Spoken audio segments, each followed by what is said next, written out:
And we are live once again. Ladies and gentlemen, let me make sure this music's working. Let's not talk yet. Let's not talk yet. We need to ensure the non-scuff start. Oh, I'm hearing the music. So far, so good.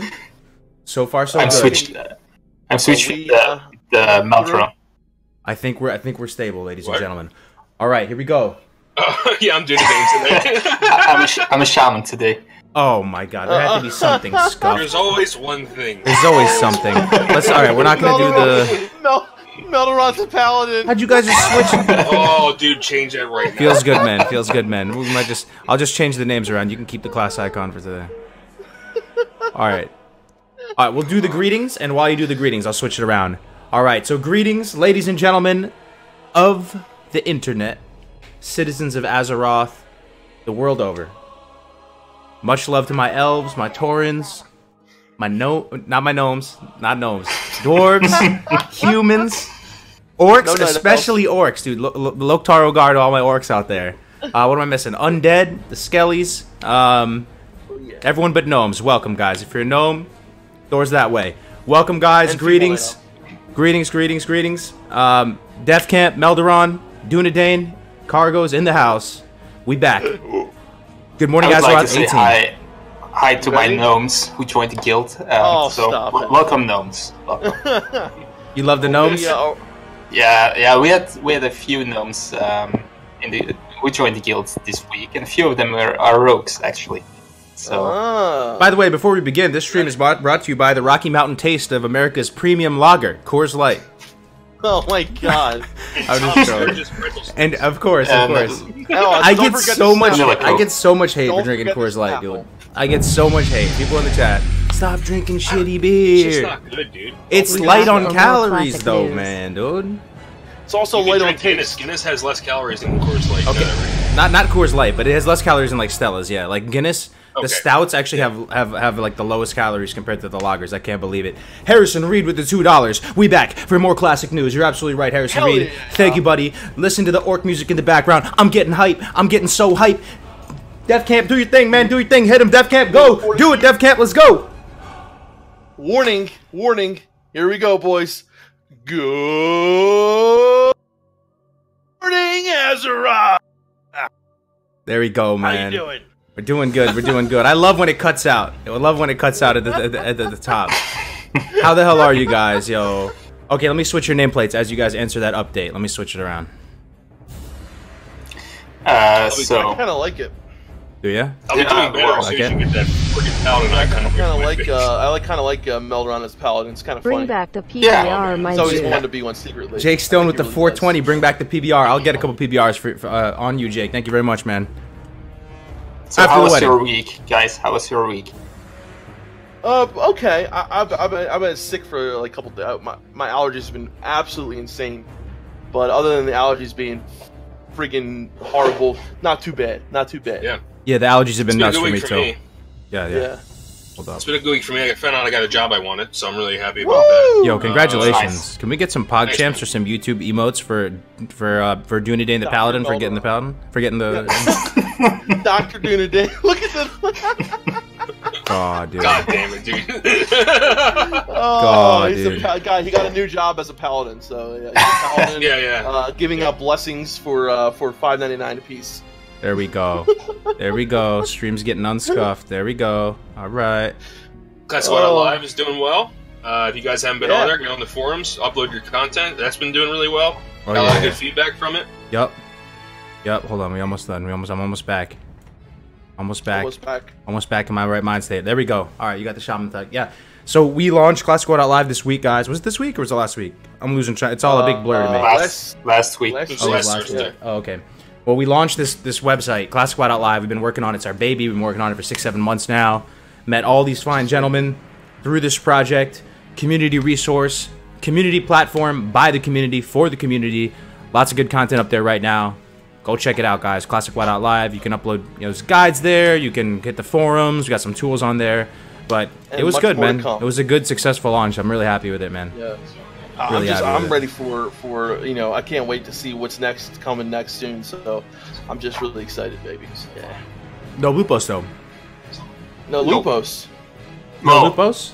No Lupos either. Lupos. Rip Lupos. Since last Lupos. GMA, we had a blue post, but we had it the day after last GMA. So Yes, that's true. we will talk a little bit about it. Yeah, of course. That's true. So Kargoz, how's your week been, my friend?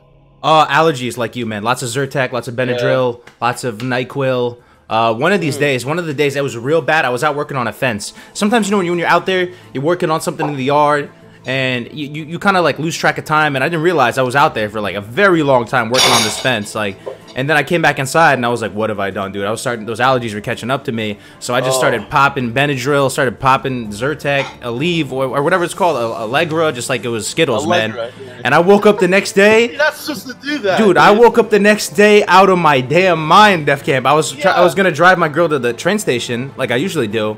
I'm sitting there at the wheel, and I'm like, dude, if a cop pulls me over right now, dude, I'm gonna get a DUI or something, bro. I felt like I was out my damn mind. I was like a zombie at the wheel. But haven't made that mistake again. But yeah, that's good. okay, we got a 500 bitty donation from I Do Game, my man. Thank you for the 500 biddies for your continued support of the show, the channel, all that stuff, guys. So you finally chose Warlock over Hunter? Yes, and I couldn't be more excited, guys. It's a whole new class for me to sink my teeth into. We'll get more into that later, though. I gotta say, those duels have been fun, Kargoz, that we were doing last night. They were. Defcamp can PvP, though. Defcamp can PvP, though. I'm like, come on, I play a Shadow Priest, though. You know, sure. I'll admit, a Shadow Priest is a very easy class to PvP. I'm loving it, though. Fun, right? Soul Link Lock, dude. It just looks cool. It feels good being a Soul Link Warlock, man. Yeah, like, it feels good being a Shadow Priest, too. Is like, I just know that me and you together would destroy people, dude. Oh my god, it would be sick. We just got to get our title charms, our rocket helms, you know, get the rocket helms and all that. Yeah. I'm a big user of engineering items and consumables, guys. People call me cheesy, whatever, man. And world buffs. Okay, no, you guys started the whole world buff thing. I didn't get world buffs. I just dispel them all off you, though. I just dispel Ale them and freaking Navik show up with all like freaking 2 rows of buffs. I was like, GG. How does it feel when you get them darkness procs dispelled off you, though, huh? Oh god, dude, you and the dispels. Oh my god, I was putting up like lesser invis, like underwater breathing, anything I could put up. I know. I like went one time just dispelling it. Exactly. Oh, I started to mana drain you, though. I started to mana drain you. Mana drain is the key for Shadow Priest. That's the key. That is the key. Yeah, absolutely. Yep. Oh man, dude, something happened. Something's happening on Twitch. Lots of gray blocks. Edgenar is gifting 5 tier 1 subscriptions to Kargoz Gaming's community. 3,000 V1781, Fozen, OZSA87, Ox Snowflake, Chi1112. All of you guys, welcome to the channel. Oh, thank you very much. A very kind gift to you, my man. Gift subs That's pod. Awesome. Thank you very much. Hell yeah, we get to hear the eagle screech a couple times. You said Edgenar, right? Edgenar. Yep. Yeah, it's one of my guildies. Oh, nice. Shit. Okay, Dunedain's guild in the house. What's your guild gonna be called, Dunedain? You come up. The Fellowship. It's the Fellowship, like Lord of the Rings and Dunedain guild leader. Nice. No. So, you guys are so alike. It's not even funny. I know, you guys. So we had Legolas is in your guild as well. The what? No, but we had a Gandalf. Oh, okay, there you go. Yeah. Now he name changed because he doesn't want to play a mage. But, gotcha. Yeah. But yeah, we have a few. Italy we had, but he changed as well. So yeah, we need some. We have Carrie Potter though. Carrie Potter? What is that? Yeah. Is he a druid? Is he a flag carrier druid? No. Oh, okay. All the boys in the house, John Doherty, Leonard Gesh, Pygrim, what's going on, everybody? Yeah, everybody's chilling, man. We got the fam up in here, man. Yep. Welcome, everybody. Welcome, man. It's that time again. My favorite time of the week. Good morning, Azeroth time. Yes. Oh, yeah, baby. All right. So let's get into, we usually, you know, the little memes. We're going to do some memes, guys. Light and polite. Get to know each other a little bit. Break the ice a little bit. We're going to go and talk about some Classic WoW memes for a second. Classic WoW meme competition number 5. So Mamrick, the blessed mod of the memes in the Kargoz Gaming Discord, has so kind to facilitate for us every week. It is. So Mr. Mamrick's meme off. Let us commence. Winner's getting a cool shirt. Let's go. Number 1. Entering STV to quest. Gentlemen, prepare to defend yourselves. I like it. I appreciate this meme. The, you know, cocking the pistol. You know, the rugged soldier there. You know, like the LT or the platoon leader right there, cocking the pistol. Oh yeah. Appreciate the World War II memes or the Vietnam. This looks like kind of Vietnam era right here. I can't wait for some SCV. Number 2. What does this say? 4 Gnome Rigon. I like that, dude. That one is so good. I like. So good. I like this, dude. What is that from? Is that Willy Wonka? It's Wizard of Oz for Christ's Oh sake. yeah, that's right. That's right. Willy Wonka is which one has the Oompa Loompa again? Is that Willy Wonka's? That's Willy. No, the Oompa Loompas is Willy Wonka. Okay. So what are these people called? The lollipop. It's a lollipop. The lollipop. Okay. Okay, I got you. Oh my god! Yeah, first movie that was ever in color. Number 1 Kappa. Yeah. Was it really? It's also the. Yeah. Yep. It's also the first movie to. Hold up, we got like a donation, but it didn't come through for some reason. You hear that? Nope. Because all you can see is Dunedain's cat in the background with his girlfriend playing with the cat. I see it in the background. Oh, Someone donate. I don't know why it didn't pop No, up. it's so cute. Rip, It's so dude. cute. What's the cat's name again? Edgenar It's gifted Chewy. another tier 1 sub to Ruta, giving 6 subs, dude. Thank you, Edgenar. But there was a donation too. Did you guys see the donation? I didn't see it, man. I think it's. I did not see it. Was it Rip. check your Streamlabs or something? Streamlabs? Yeah. Let me see. Keep talking. Guys, Kargoz is a professional streamer, so Yes. you know. Good day, gentlemen. Good to see you, Exa. How you doing, man? Exa, by the way, I loved so guys, you know, people have been putting stuff up on Classic Wild Out Live. You know, Exa put up his guide for Tier 1, Phase 1 Shadow Priest Bis list. So if you guys are looking for like Bis lists for Tier 1, if you guys are looking for some really cool videos and all that, make sure to go check out Classic Wild Out Live again. And you guys can put your own stuff on there as well. So, yeah. Hell yeah, Does dude. your cat know Resto is more viable? Excellent, man. It's so good. Dude, M4V Rick, subscribe to Twitch Prime. Welcome to the channel, my man. Welcome. There you go. Welcome. Dude, I can't find this dono for the life of me. $10 donation. I think this is it. Dude, I think this is it. Professional streamer, by the way. Okay. Oh yeah. Oh, there's going to be an earning call today. Yeah, For the, yeah. No. Is there? I'm expecting to hear more of the same though. Yeah, Yeah, there's. it's usually A Blizzard Guys one? push to mobile market. Yeah. And Candy Crush. Lots Oh, there you go. of love Holty to just you did all. a donation. I thoroughly enjoy all of your content. Stay light. Lots of love for to you the all. horde. Oh wait, I think it's reading right now. Holtzy with the $5, man. Lots of love to you all. I thoroughly enjoy all of your content.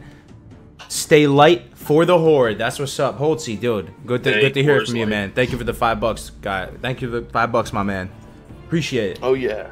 All right, I think I missed one dono. Someone donated $10. Please message me on Discord, man. Thank you very much for that. Whoever gave the Thank 10. you for the donation. I gotta figure that out. Yes. Okay. Anyway, for Gnomergon, I like this one. Little lollipop. I mean, this is what the gnomes look like, right? Look at them, dude.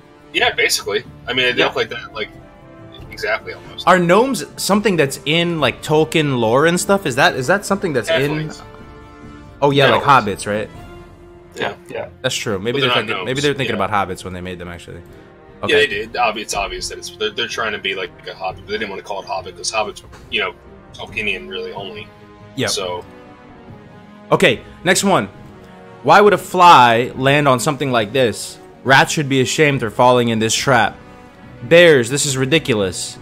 New retail WoW update. This must be fun. We've all been there, man. I mean, even though I shit on retail, at the end of the day, I bought every expansion. You know what I mean? Like, I tried out every same. expansion. I played a little bit. I never bought BFA. Yeah, I never bought.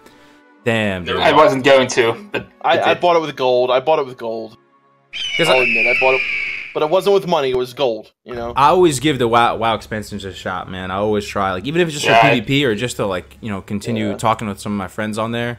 But, you know, you can only hope, right? yeah, that's true. Okay, next one.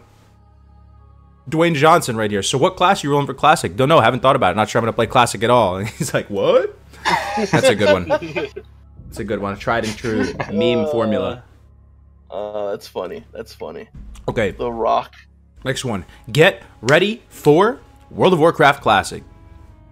Already, where did all the Get mobs go? They aggroed. I'm swimming to you guys. Why am I in combat? Where did my pet go? I got you. Yeah, so like all the little new, you know, the mistakes that are going to be made. There's going to be a lot of noobing in Classic WoW, right? Oh There's going to be a lot of noobs. How many noob hunters are gonna leave their pet out and they're gonna pull like the whole instance? Oh yeah, I've been And there then- myself, oh my my God. man. Oh, It's gonna happen so much. It feels bad, man. It feels bad. Miss your pet.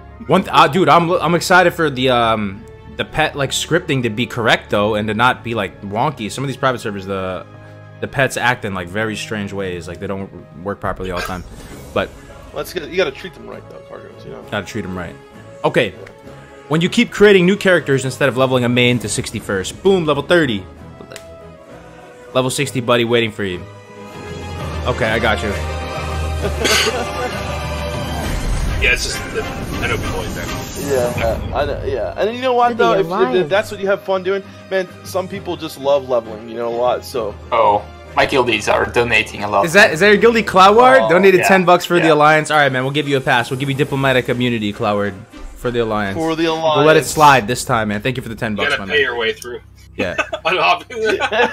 You gotta pay your way to survive on our server. If it's red, it's dead, baby. Zero Johnny 50 subscribed to tier 1. Welcome to the channel, my man. Welcome, dude. Thank you. Thank you for this tier 1 subscription. Okay. Oh, by the way, the donation you missed, it was Papa Moon. Oh, Papa Moon, Papa dude. Moon. Yeah. Oh, Papa Moon, dude. Always donating, dude. Papa Moon, thank you very much, man. I see him on Discord here. For the flexing, and he wanted me to do some Fortnite dances the other day. I was like, I don't know any. Papa Moon, he was the one who got us to flex last time, dude. Yeah. Did you see the picture of me flexing? That's funny, dude. It was pretty funny. That's funny. Yeah. You guys have that person though in your life who never can ding 60, and they always have alts. It wasn't me. I was able to ding 60, but some of my friends, man, when we were playing original classic, man, they would just keep re-rolling. Alt syndrome. What do they call it? Alcoholism. Alcoholics. I'm actually like that once I have a level 60. So my first level 60 is pretty smooth, and then after that, I can never get level 60 again. You guys hear me? Yeah, we can hear you. Yeah. My Discord just crashed. Yeah. The faces are a little weird. Oh, he's coming back. It'll be alright. Yeah, he's coming back. He's coming back. Yeah. Is it smart to level a mage, hunter, or druid to fund a warrior alt? Yeah, absolutely. That's a smart play. Warriors, you know, they don't have the hardest time though. The more and more I'm learning about this game, man, especially if you duo level, like you'll have a pretty smooth trip up, man, if you're a warrior. But yeah, if you're solo leveling, if you know that's your fate, by all means, level a class that's going to have a higher income first. Especially if you know you have that within you to do the journey multiple times. Absolutely, man. Level a mage. That's what I would say. Yes. Not even a hunter, man. Just level a mage. Mages are just the nuts in Classic WoW. There's so much. They're good at everything. They're literally good at PvP, PvE, leveling. I mean, if you want to play a class that is like good at literally everything, and they offer not only DPS, but lots of DPS, utility. Utility with you know not only your CC, but you also have dispelling. You know what I mean? A lot of times in raid, you're going to be saying, okay, we need you to to decurse, and it's really important to be that mage decursing, doing all this stuff. It's really fun. Very fun class. I feel like they're the flashiest playmakers in Classic. A lot of people say warriors are that. Warriors do put out insane damage and stuff. But as far as like looking really flashy and like blinking around, noving people down, slowing people, making big plays, like super high speed finesse play, I feel like Mage sticks out the most to me, even more so than Rogue or Warrior or something like that. I don't know. We actually still need someone new who's called Gandalf, so if you want to roll a Mage on Alliance, go for Gandalf, man. Go for Gandalf? Oh my god, I see this picture. That's the one Papa Moon sent me, yeah? You can show it if you want. Oh god, the beast. Alright, let's keep going, let's keep going. We got a lot of meme submissions this week, guys, so thank you for, you know, for participating. If you guys want to participate in this meme competition, we do it every week, just light and polite, just go to Discord. So my Discord, we have a dank memes channel, and, you know, we present the dankest and freshest of memes. Alright, let's do this. I just love this picture of you so much. Drinks Coors Light and plays Hunter. Drinks the blood of Manaroth and rolls Warlock. Dude, who the fuck photoshopped this, dude? They did a good job, though. They made me look like Shrek, man. Oh, it looks so funny. That's funny as fuck, man. So good. The Coors Light hate is real. Taste of the Rocky Mountains, man. Taste of the Rocky Mountains. That's funny, though. I'm excited to play Warlock. I have to say, I'm very excited. I'm very excited. Who made this, dude? Let me see who made this. You're good. You play good at Warlock, man. I will say you play Warlock pretty well. Thank you, man. Thank you, man. I'm trying. I'm new to it. I'm new to it. But I'm very excited, man. Like, seeing how Warlock always was perceived to me as a hunter, like, I always think they were so strong, man. Like, and now that I'm actually playing one, it just feels so good. It feels right. Very strong. Especially with gear. When you have gear as a Warlock, poo! Absolutely. You get insane amounts of health, too, man. Like, oh my god, yeah. I was like, why am I had to like dot you up like 7 times until you was like, what are you? How are you not dying? They can go there. This is a funny one, dude. All right, next one up. Shit tier, meh tier, mid tier, high tier, great tier, elder god tier. I don't understand this. What is this? Villains whose motives are hard to find, fault in, and arguably better than the heroes. Great tier. Villains who are retaliating against misdeeds. I need Melderon. I need Melderon's expertise on this. It's one of those. It's like ranking antagonists. So like on the right are all antagonists from different things. Like looks like Cthulhu. Looks like what's his name? Gary. Gary. Garrosh. Oh, Gary. Sylvanas, Gul'dan. I don't know who the top dragon is. I don't know who the second one is either. But it's basically saying like the storytelling got progressively like worse. I think. Kind of thing. I see. I got you. Yeah, this is over my head right here, but I appreciate the work that went into this. Okay, let's go to the next one. We got real quick. We got a Cloudward gifted a tier 1 sub to Chib3. Chibi. It's their first sub in the channel. Welcome, Chibi. Thank you, Cloudward. Appreciate it, man. Very appreciate it a lot, man. Welcome to the family. Okay. All right, next one up. Take candle. Give me that fucking candle. I can appreciate this. Yes. So I like this a lot because it's from Dragon Ball PP. So if anyone's ever seen that, it's really, really funny, dude. What is it? It's like a spoof. It's a spoof. Yeah. It's you gotta watch the Kargoz. It's hilarious. I grew up watching DBZ, man. Yeah. DBZ on what was it on Cartoon Network or Nickelodeon? Remember watching DBZ growing up? Cartoon Network, right? Yeah, Cartoon Network. Yeah, that was part of our childhood, man. Watching DBC, Pokemon cards.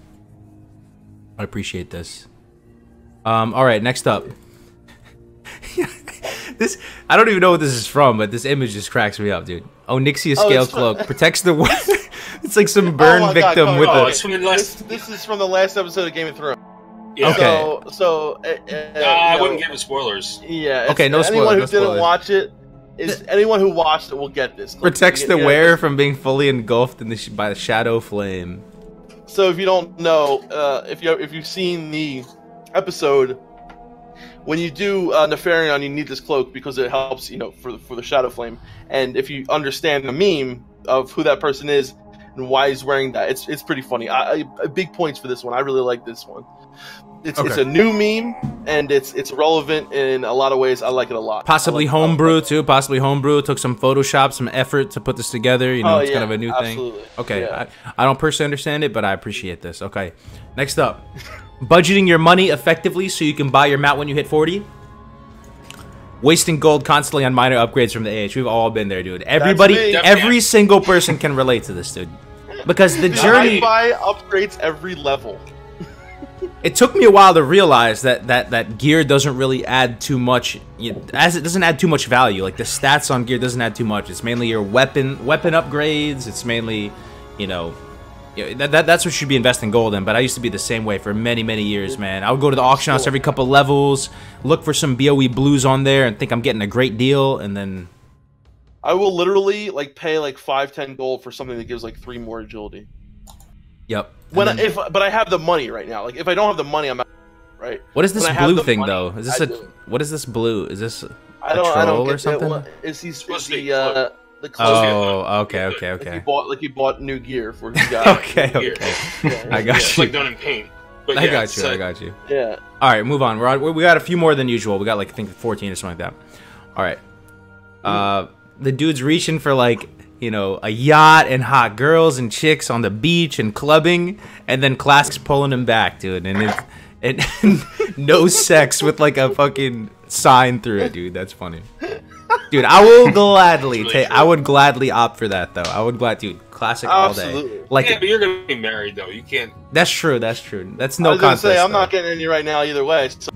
Yeah, no contest. You know what I mean? Classic is where it's at right now. Knowledge.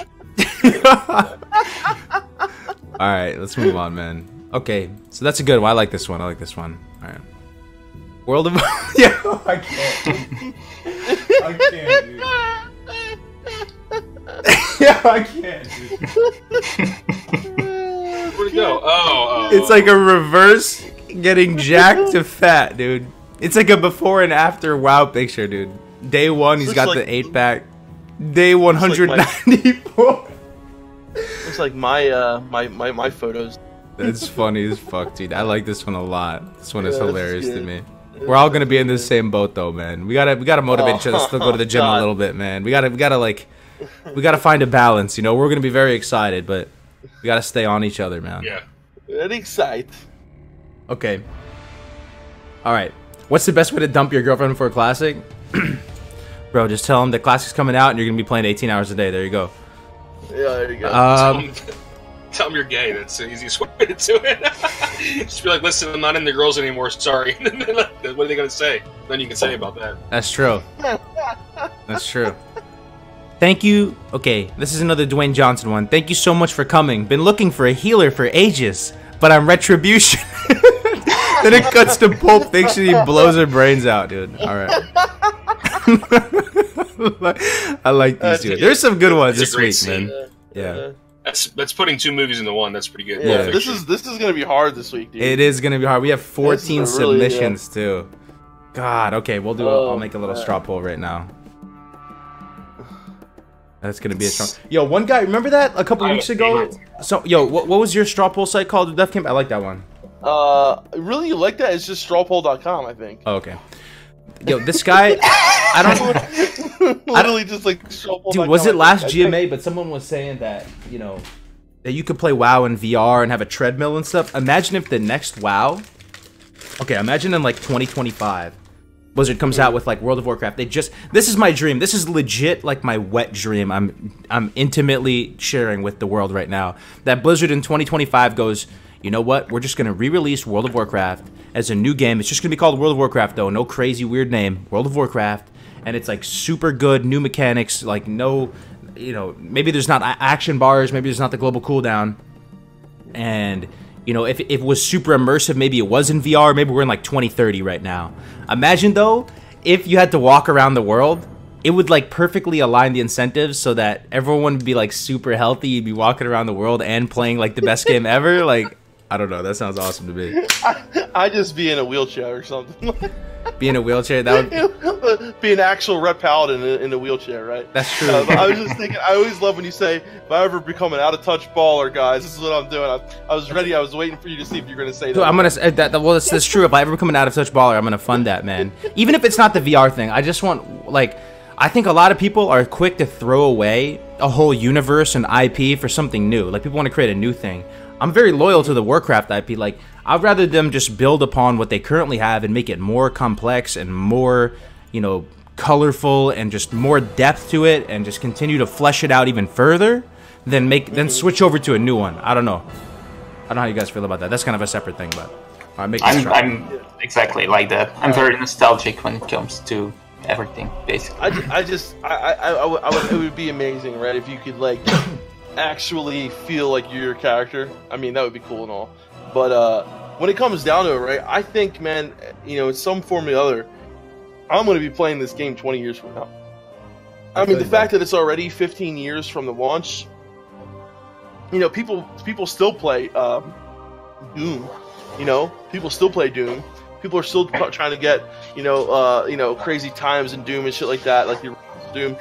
I think 20 years from now, we're still going to be playing WoW. I know I will be.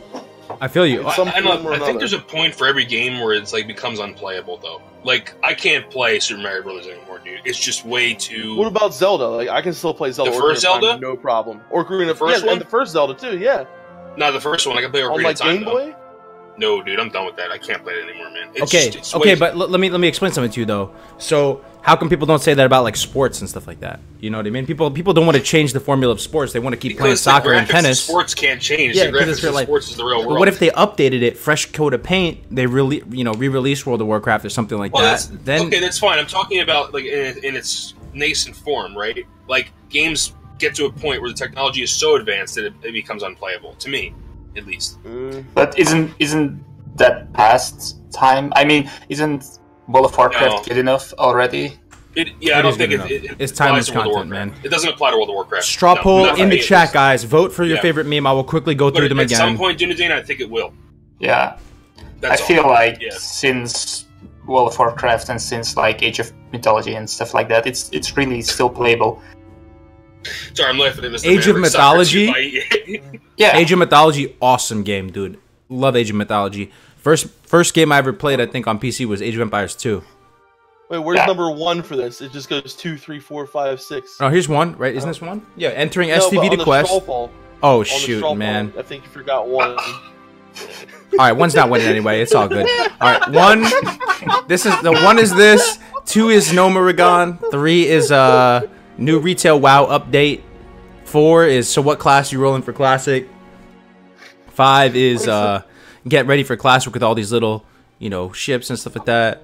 6 is the alcoholic one. 7 is drink Coors Light and plays Hunter. I can't, dude. Who made this, dude? And then the next one is the Elder God tier, like this, you know, progression of villains. Number 9 is the Dragon Ball Z candle one. Number 10, Game of Thrones, fresh meme there. Number 11, you know, budgeting your money effectively so you can buy your mount when you hit 40.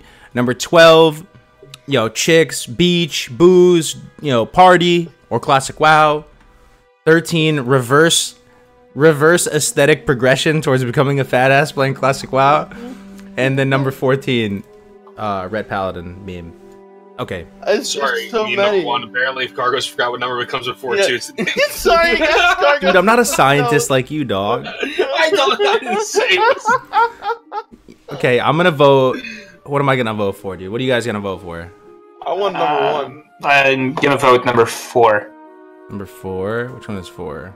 3, 4. Go through them again real quick, Kargoz. Okay, Just, okay. like, really quick. 1, Yeah. 2, 3, 4, 5, 6, 7, 8, 9, 10, 11, 12, 13, 14. Well, that time you counted right, but Okay. yeah.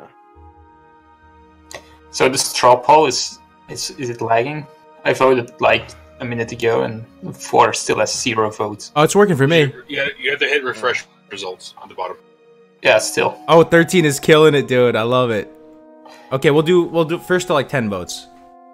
There's a lot of them, so there's a good distribution. I'll put the straw poll one more time in there for you guys. I just love the one with your face on it. I don't know why I don't have it. It's pretty funny to me. That is funny, dude. Yeah. Drinks blood of man. I like the homebrews, man. I really do.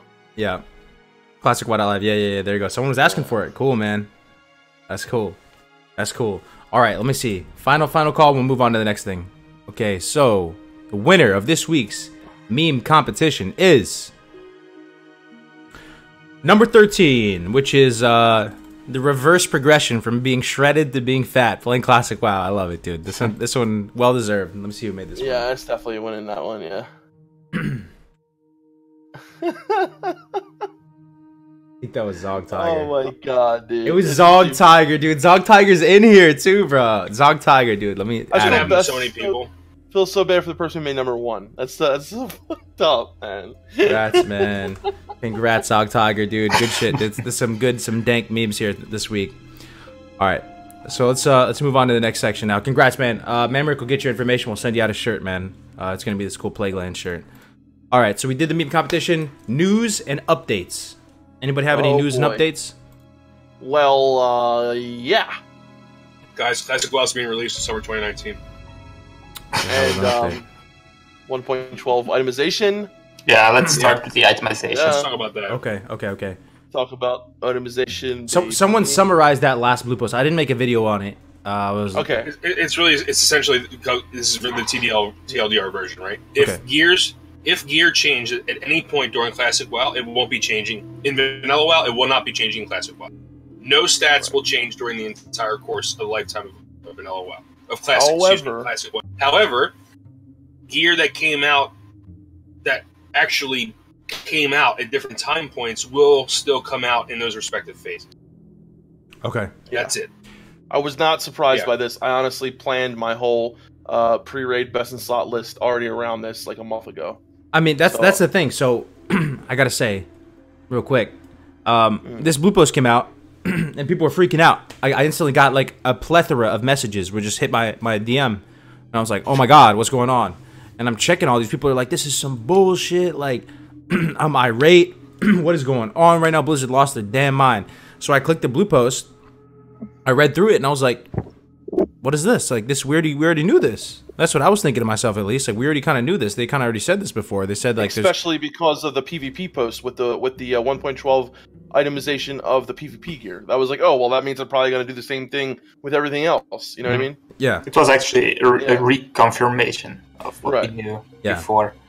A reconfirmation, so, right. And okay, we're gonna get some mixed opinions on this because some people are very vocal about progressive itemization in the sense. There's a lot of ways you can interpret progressive itemization, but to many people's definitions, progressive itemization, correct, jump in here if I'm wrong, could be wrong, is that exactly how the gear changed, like even patch by patch, like day by day, month by month. They want Blizzard to roll out the item changes exactly how they did it back during Classic. Basically. But the thing is, from my perspective, is this isn't actual Classic. We're not gonna have all those little mini updates. We're doing 6 phases, and you're supposed to, like, you know, do the whole Classic server life cycle in 6 phases, which we talked about as a community and we're very excited about. And how weird is that gonna feel to a new player or someone who's returning to the game when one day the items just feel from their perception that the items are just flip-flopping around all the time. They don't know what the rhyme or reason is to it. Yeah, and additionally, remember those gear changes were done because they were fixes. You know, they were. Like I mean, they even said that in the blue post. Like, things did not go, and gear did not go. They thought they would. They didn't. You know, Spirit is a good example. You know, like, why do warriors have like 30 spirit on their gear? It doesn't make any sense. They're in combat. Like, it doesn't do anything. Agility on, you know, and the other thing is too is like, you know, so a lot of the tier, like for obviously for, you know, I personally, if it was my, you know, choice, I would have liked to see the progressive itemization. But to me, it's not a big deal that they didn't do it, like, because I really expected this to happen. But personally, I would have liked to see the progressive. I think it was really cool experiencing that on a private server where I had, you know, because I never experienced the early game, the early parts of vanilla, and, you know, some pieces of gear as my priest were better in the early patches. Some pieces were horrible, but the overall tier is better for me in the 1.12, like the overall everything together. You know, but it is going to make a big difference. There is a lot more gear with spell power on it in phase 1 now because of this. You know, so there would have been a lot less spell power gear. Mages, and this changes my whole aspect of, like, do I still want to be a power infusion priest? Because, you know, mages and shit will be able to do more DPS, this, that, and the other. For me, it doesn't change too much, though. It really doesn't.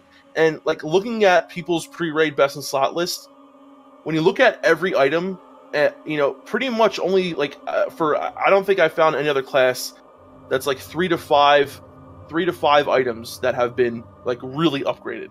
And it's not even that substantial, right? We might get like 20 more spell power, or, you know, this, that, and the other. And I'm talking about mostly as casters and healers and things like that, because I really didn't do too much research on everyone else. But for the most part, it's like 3 to 5 pieces of gear that's really changing a lot. You know, a lot of the stuff still remains the same, but, you know, for the most part, like, you know, the tier 1 is going to be more powerful for people, yes, when you get it.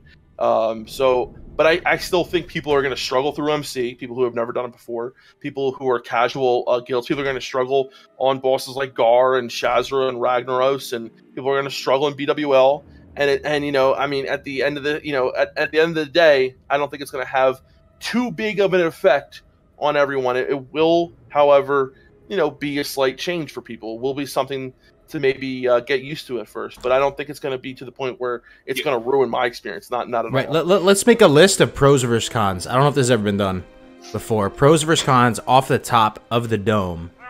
What are the pros and cons towards having this, like, item? I think it's pretty hard to put in pros and cons, because it's not like progressive itemization is the only thing. It's like in the whole package, it's quite logical that they don't do it, but if they took another route and they went for more patch by patch buffing of stuff, then it would have been a good thing. I mean, let me explain. Basically, they choose to go 1.12 with everything, so it would be strange if they didn't do it for items. So is it a pro or a con, I don't know. It's good that they do it the same for everything. So it would be weird otherwise. Yeah. Again, this is a difference in perspective. This is a difference in perspective. There's our perspective, and then there's Blizzard's perspective as the developers. What are the sole points of patches? Except for putting out new content, why do patches occur? To fix shit. It's a fix. Exactly. So if you're going to do stuff in 1.12, like Dunedain just said, it's completely wonky to put out gear that in their eyes, not ours, but in their eyes is not good. Right? Or is not the it's not optimal, or is not the finished version. So to them, it's like halfway painting a painting and then trying to. They also, if I remember the bluepost correctly, they were saying shit like how some of the original bosses, like some of them were bugged. Like the only way to kill Cthulhu was through some at least initially, was through some kind of cheesy way, and a lot of the mechanics were messed up. There was stuff that needed to be legitimately fixed, and like. Do we want to go back and cheesy way? It was just impossible, basically. Yeah, that comparison was a little. Honestly, I'll say that comparison was. I mean, the comparison of saying that the gear itemization was similar to bosses being unkillable. I think that's a little too much. I did, however, like the comparison of okay, well, we're making talents 1.12.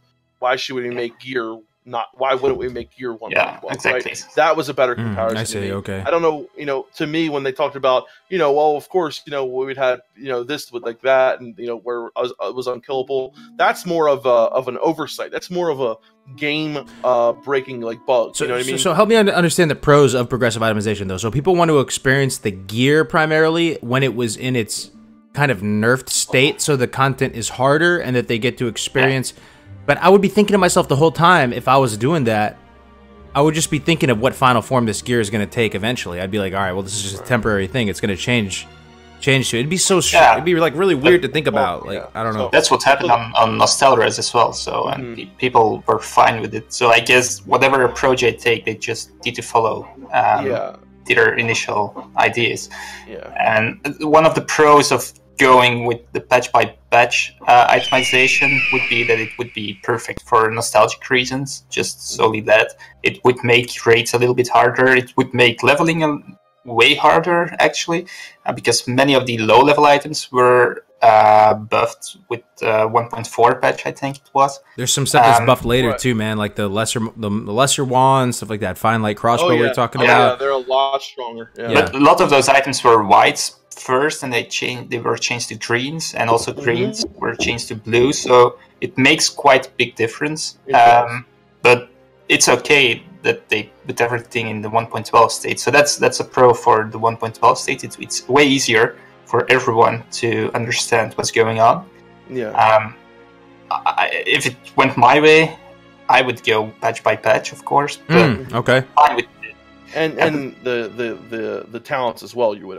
Yeah, everything. But I want to say something about they choose 1.12. So I think many people say Molten Core will still be hard. You said it as well, Defcamp. But not hard, but I still think people will. So I'm not saying that Molten Core is going to be difficult. What I'm saying is people are still going to struggle at it, right? Maybe, people I guess. But are still going to progress through it. They're not going to just get it done. They're not going to kill every boss right away. Some people are still going to struggle with Gar, with the mechanics of certain bosses. I'm not saying that everyone. I'm not saying that it's going to be like people are going to be sitting there like months trying to beat MC. No, that's not. I don't know, man. It's hard to predict really because it's not only the gear, it's the talents, like you said. It's the balance of the spells. It's a lot actually. I think I don't know, even some of the bosses were nerfed, right?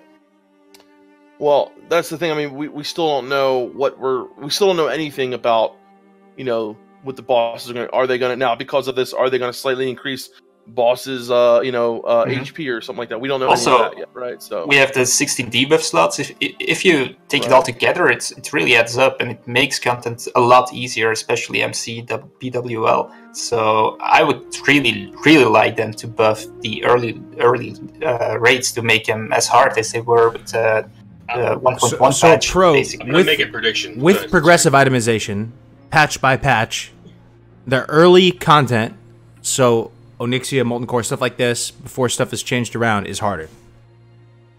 Right? Yeah. With the earlier items. The earlier content, real quick, Rajas the Shaman, subscribe with Twitch Prime. Thank you very much, my man. Welcome to the channel. The early content will be harder with the earlier versions of gear. So these are pros if progressive items. So this is pros for progressive optimization, correct? Yeah. Well, I don't even know if it's pros. Okay, differences. It's like differences. It's like okay, differences. It's so hard to do this though because it's all perspective. Gameplay differences, right? Kargoz, for you, right? For you, this could be bad, but for say someone else in chat, they're like, "Oh, this is gonna make MC easier." That could be a pro for him. Yeah, right? So it's all subjective to you know. I'm gonna make a prediction right now. Because of this 1.12 itemization, I think BWL and MC are gonna get buffed, and we're not gonna know about it. But here's another thing: someone just brought up Raul Ree. You know, in retail, people struggle in LFR. Yeah, you know what I mean? Like that. That's I think we're overestimating. You know, the casual player base. Like, more than 50% of people who have never been in there before are still going to struggle in MC. Right? They've never done these fights. And you know, and I think you know people struggle in LFR.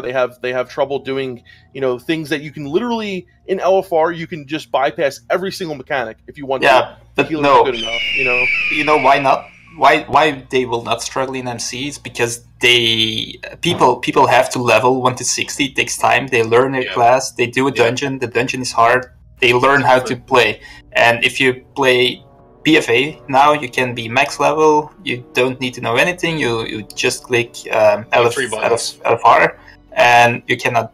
You can basically know nothing and stand there. And also, some of the bosses in BFA are not buggable, like Jihun. And no, yeah.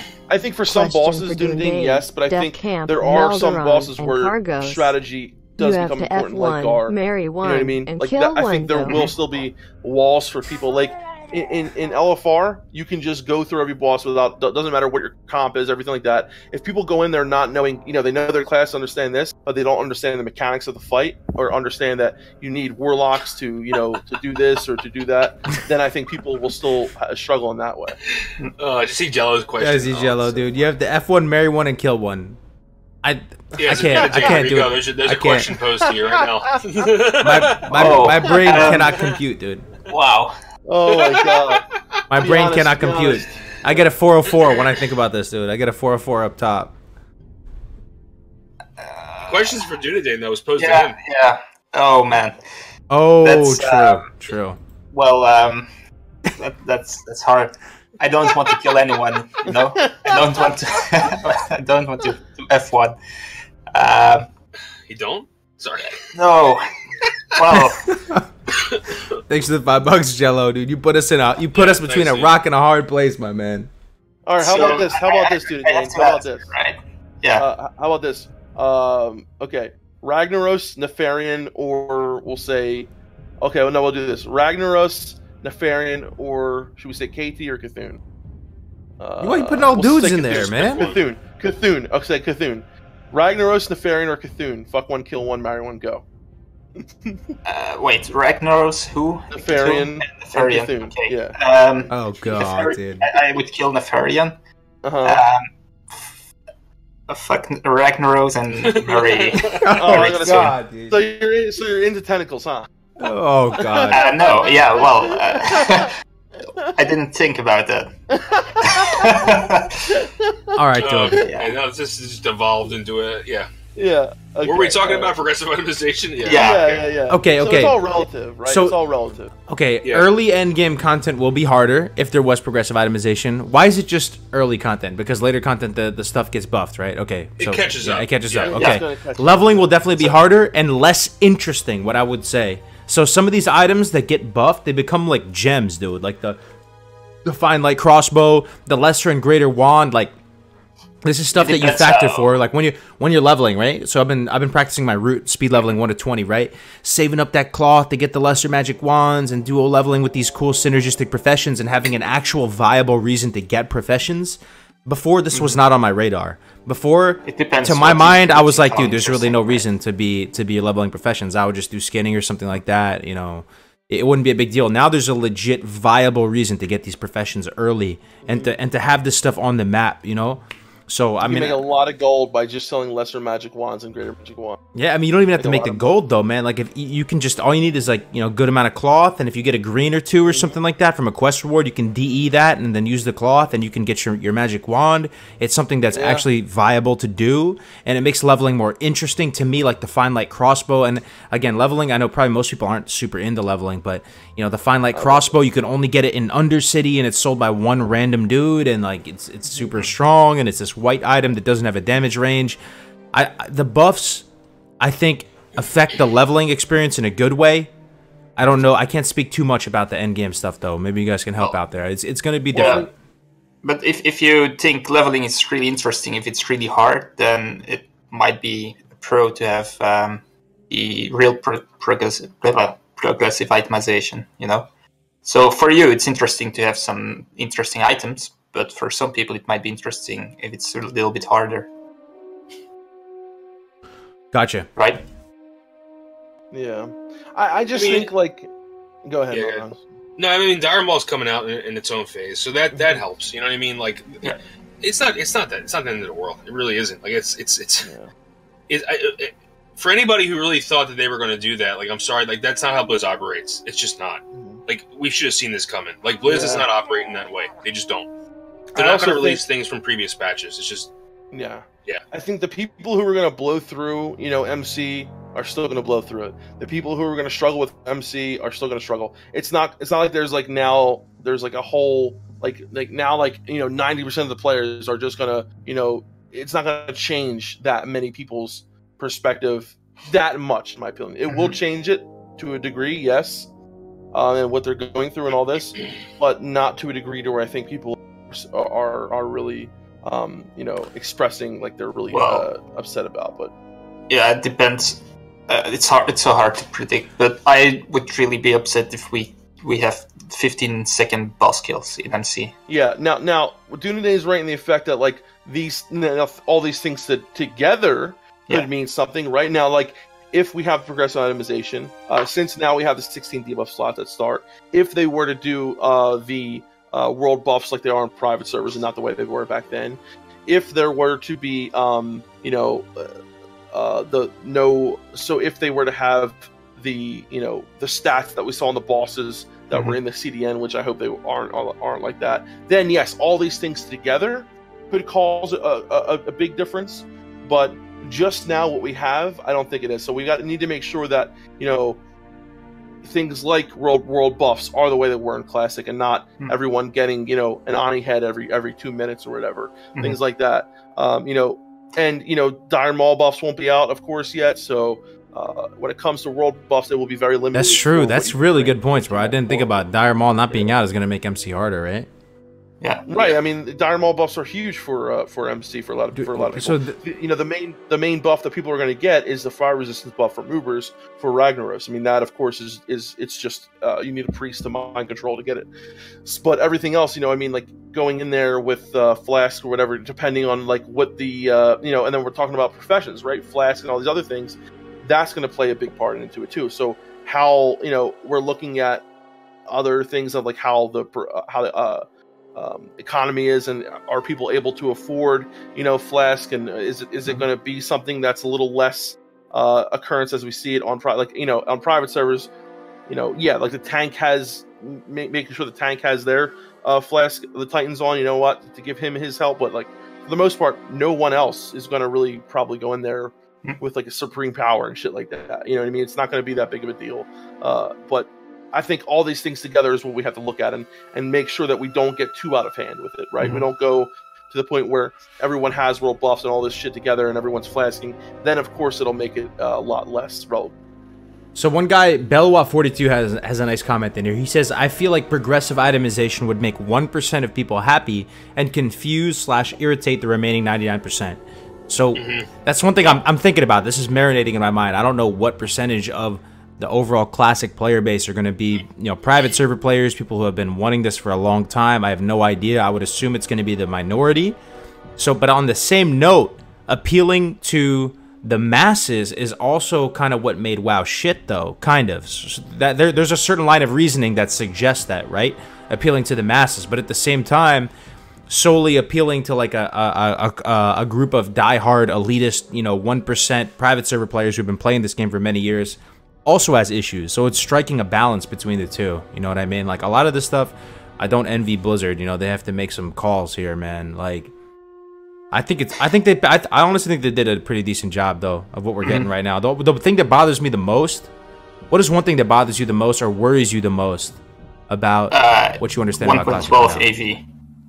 Really? Explain that to me, dude. I mean, the 16 debuff slots is what is the thing that's kind of... well, basically, it all makes sense, so it doesn't really bother me. I first want to make another point. So we literally have everything at 1.12. We have 1.12, basically everything. Items, AV, skill set, talent trees, everything.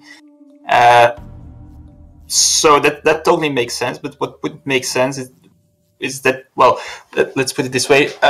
They have progressive content, so that means we will have a 1.1 raid in a 1.12 setting, and that just doesn't add up for me, and that's why I think they will buff Molten Core, so we basically have everything in the 1.12 state.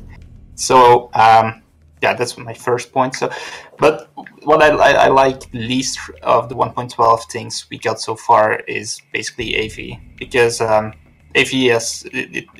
it has some very nostalgic elements to it, to really long battles, and I'm afraid we will miss that. And I know many people don't like it.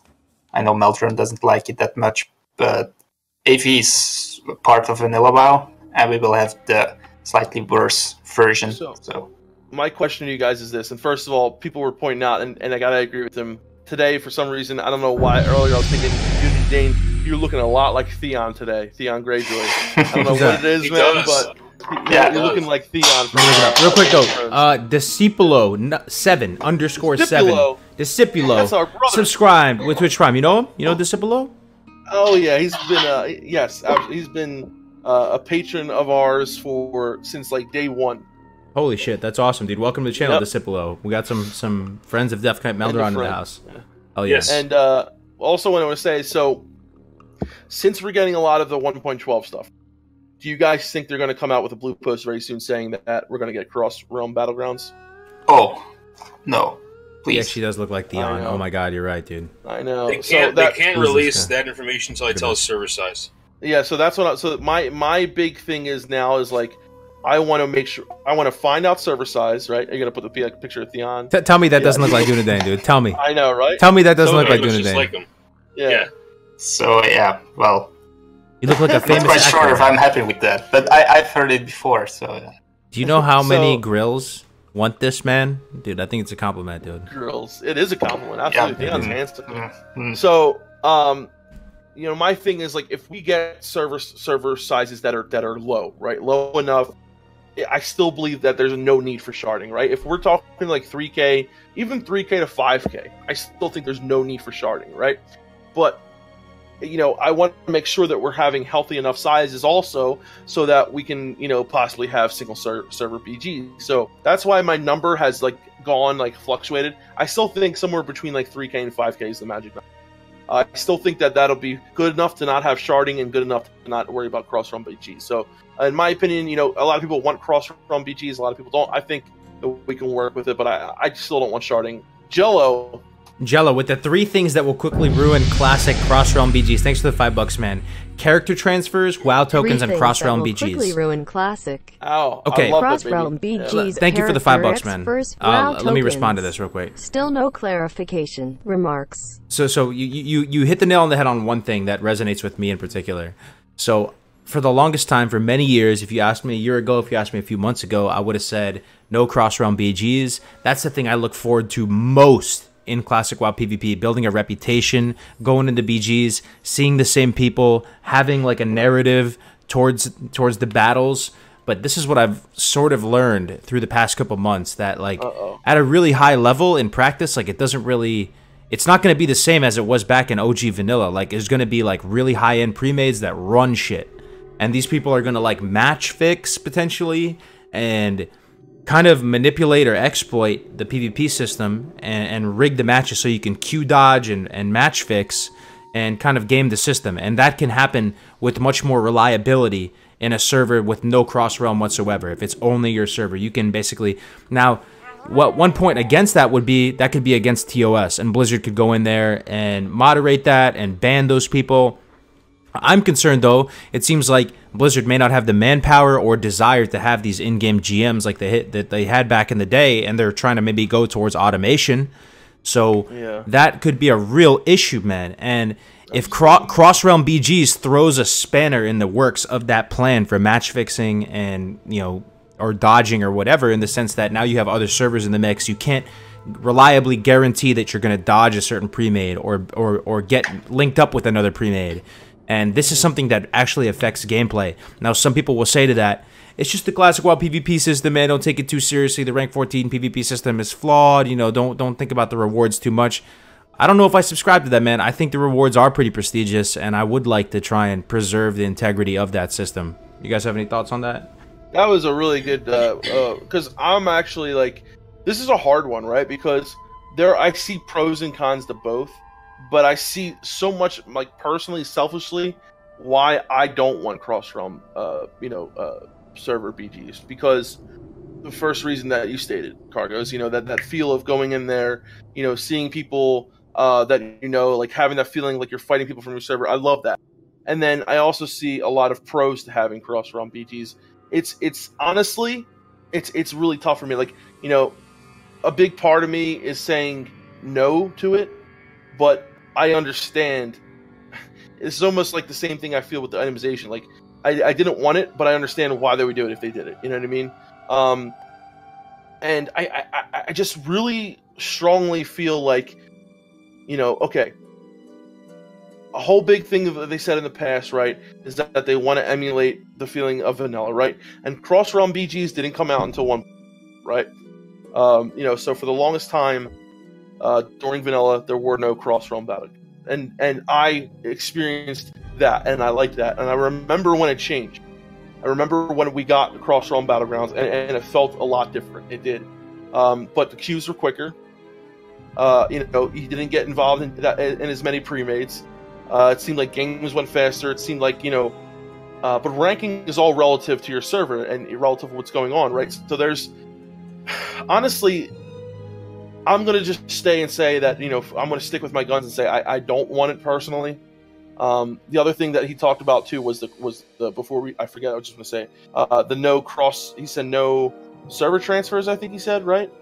There were server transfers in the end of vanilla as well, but it was, you know, to other servers from low pop servers, right? Things like to low pop servers, to low pop servers. Yeah. So honestly, I wouldn't be too, you know, I think, you know, they might have to do something where like low pop servers would have to merge at one point. I'm not that's not going to be. They're going to have character transfers. New bluepost came up, by the way, just now. Really? Nothing too crazy though. You guys are looking at it right now. Let me Can you move the scroll up? It's like a little off. Yeah. Okay. New bluepost, guys. Hot and fresh, Kaivax. The TLDR from this is that there's going to be only one faction per realm. So you're on PvP realms. Oh shit, spicy. Yeah, just how it was. Oh, that's huge. Shit, spicy. That's good. That's good. Yeah. So on normal realms, you can have characters on both factions. Yep, that's how it was. That's all it was. That's good. Yep. It's very good. This is good news. Does it say anything about cross-server communication, Kargoz? No, but I'm assuming at this point that we're gonna have BNet integration. I'm like one dude. Cross-faction communication. So new bluepost hype, boys. Hell yeah. Izzy Omega hype. Thank you for the $10, man, dude. Izzy Omega, dude. Thank you, buddy. That is hype. That is hype. Good. I mean, it's not some huge news. It's not like a freaking release date, but Classic I'm not trying to be. The following character limits per WoW count: maximum of 10 characters per WoW Classic realm. So 10 characters, guys. So make sure you get your names, you save them, whatever you want to do. A maximum of, what does it say, 50 characters across all of the WoW Classic realms in your region. Okay. A maximum of 50 characters across all of the WoW Classic realms in your region. So region means like North America, right? It doesn't mean just like East Coast. No, region is like your region, okay? So only one faction per realm of PvP realms. I think that's more than originally. Yeah, it's more in vanilla. Yeah, I think so. What, 50? It was either 10. No. In a single realm, it was either 8 or 9. I think it was 8, wasn't it? I think it was 8 because you could make one of each class. 8. One of each class for a certain faction. Correct. You can have. That does make sense. Yeah. Let me see. And don't go by private servers because that might not be right either. No, that'll be right. But they changed it. Absolutely. Yeah. They actually changed it because there were new classes with some expansions, so you could have one of each class later on. You could have 9 on OG Vanilla. 9. Okay. There you go. So now you can have 10 for PvE players that have every class. That's why they had 9. Right. I see. So then the other one was only one faction per realm on PvP realms, which thank friggin' God, right? That is one thing that I really did not like about private servers, but you can't do anything about it because there's only one server. There's only one server, yeah. Exactly. So, and then the other one says no overlap or regard with the character limits in battle for Azeroth. Okay, which means it doesn't affect your character number, yeah. Right, and it says you will be able to have up to 50 Battle of Azeroth characters and up to 50 WoW classic characters at the same time. Okay. And that's it. Wow. That's good. All right, so short, to the point. Definitely a win on the terms of not having, Alliance and Horde on the same faction. I really don't mind, there being one more character slot. That's not a big deal to me. Can somebody link the post? No changes, man. What the fuck? You link the post? I can put it in the chat. Yeah, I can put it in the chat. Yeah. Oh, Dunedain, you're not happy about that? Well, no, honestly, yeah. No. So, Dunedain said no changes. One more character slot. Yeah. Here's the blue post, guys. It's in the chat right now. It's a small little one. It's a small little nugget, but better than nothing for sure. We did get one on Thursday. Kaivax, my man, coming through a little bit. That's good. A little bit more color, little nugget to chew on a little bit. That's good. So the good news also is we started talking about server shit. So I think hopefully they're gonna keep talking about server stuff. So they already hinted that 50 characters per region, right? So maybe now they'll give an estimate of okay, how many servers be at launch per region. Also, how many characters are going to be on the server. I think we really need to fucking know what the server sizes are going to be very, very soon. I want to know this because I think so many other things come down to it, right? Cross server BGs, sharding. It all comes down to server size, in my opinion. I'm not for sharding either way, honestly. I don't think it's necessary. But, knowing what the server size is going to be, we'll see. So, I'm happy about this. I think, a blue post, any fucking news is good news right now. So, sharding.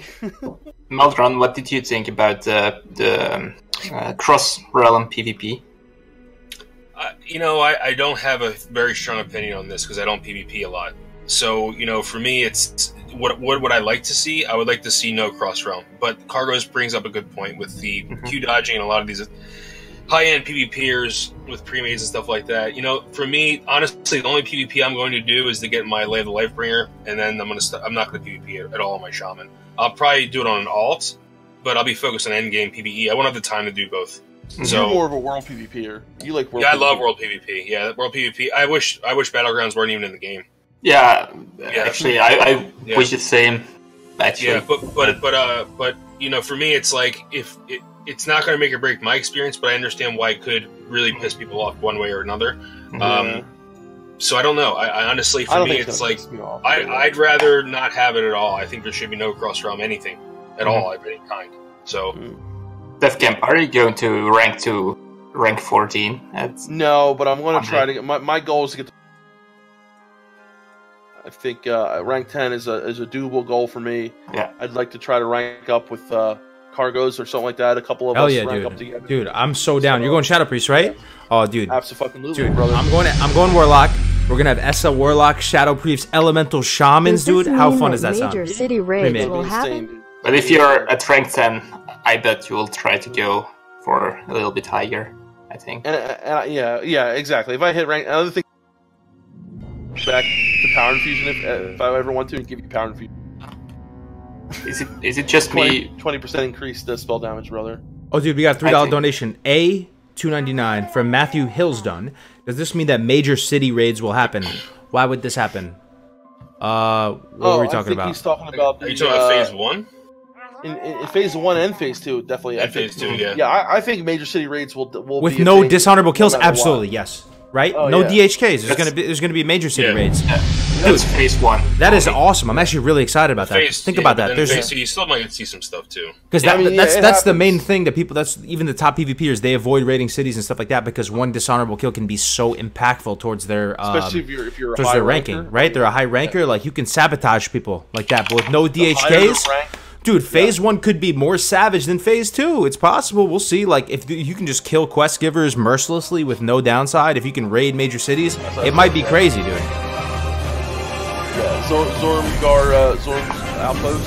That alliance dude out there, he's gonna be dead all the time. Love you guys. Is it? Oh, in a new donation. Oh, was that Leonard? Love you guys, Loctaro Gar for the horde, dude. Leonard, was that you made that that meme, dude? Thanks for the $10, hey, Leonard. that's the one I voted for.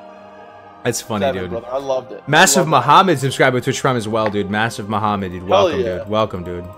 Welcome to the family, guys. Hell yeah. This is a fucking family. It's gonna be an era, ladies and gentlemen. Prepare your poop socks. You know, start stacking up that PTO.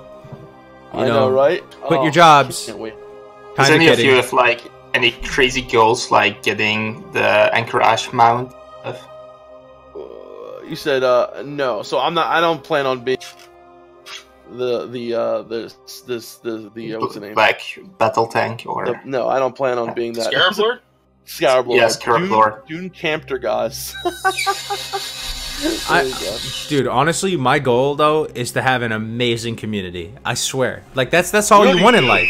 I mean, we already have it, but I'm saying, can you imagine all of us playing on the same server for real though? Like, I've never played with you guys really. I mean, we played a little bit yesterday. LPZ, can I get a status check on Defcamp's alarm clock? It is working. Can I get a status it's over there in the check corner. on It's not blinking. Alarm clock. You can kind of see it. What happened? Was it going off or something? Thanks for the $5. So man. everyone, they were giving me shit about my alarm clock being it was like never. It was never like ever working, and they always giving me shit because it's never working, and I just left it there all, like for like months. But Al, every stream, Al's like, "Can I get a status check on the alarm clock?"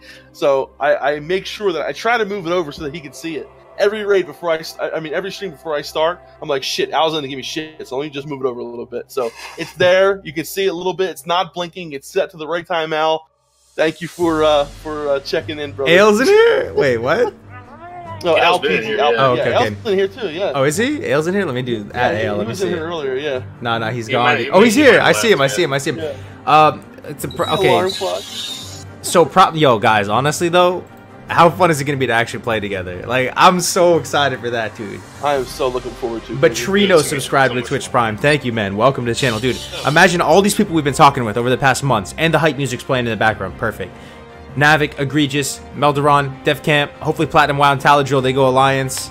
We got Dunedain on his alt. We got all these people we've been talking with on the same server together. Yeah, how crazy is that? Taladrill needs to go horde, dude. That's what he thinks. He needs to play on a PvP server. He needs to go Femtar, dude. Yeah, he needs to go Femtar. I can't wait, Leonard, and I can't wait either. We're seriously, guys, we're gonna have such an amazing community. I mean, like, literally, just from these streams, like, you know, Kargoz streams, our streams, every one of us, the community that we have is so fucking good. Everyone in here is just so cool, down to earth, and, like, this is good people, man. Good. It really is such good people. You can already feel it on the Discord channels. I mean, oh yeah, we have we have now 30 members in the guild, and the Discord is blowing up every day, and That's people awesome, are talking on voice chat in channels. It seems like there's people who don't know what faction we're rolling as well. You don't know, except for Dunedain.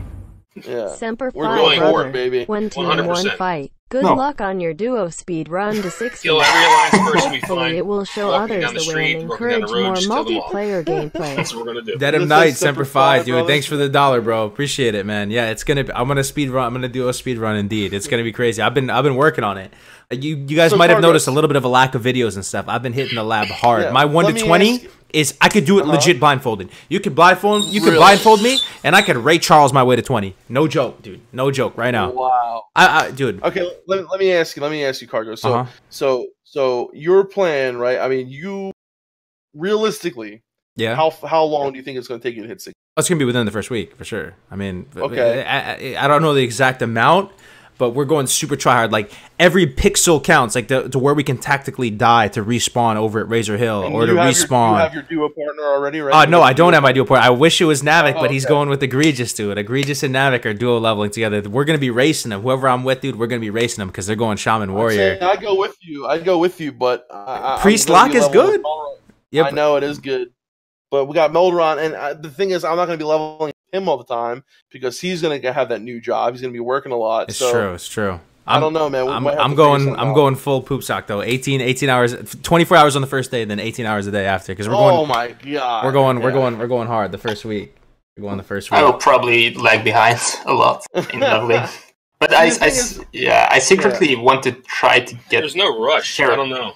I No. don't know why you guys want to rush. There's no rush, Melderon, but people get different like enjoyment from the game. You know what I mean? Some people. Kargoz love it. I love doing every dungeon quest, like every single one. Okay, you guys. Yeah, I'm gonna try to do everything as well. But in the long run, I would secretly hope to get Scarab Lord. I don't know if it's possible. Oh, you can do it, man. You can do it, man. You can do it as long as you get to 60 before. No, I'm just joking. I want to do the quest line. I don't care about like being like the first person to do it. Like I want to just like, especially as a priest, to get that beautiful fucking dagger, spell dagger. Oh, so the healing dagger, so nice.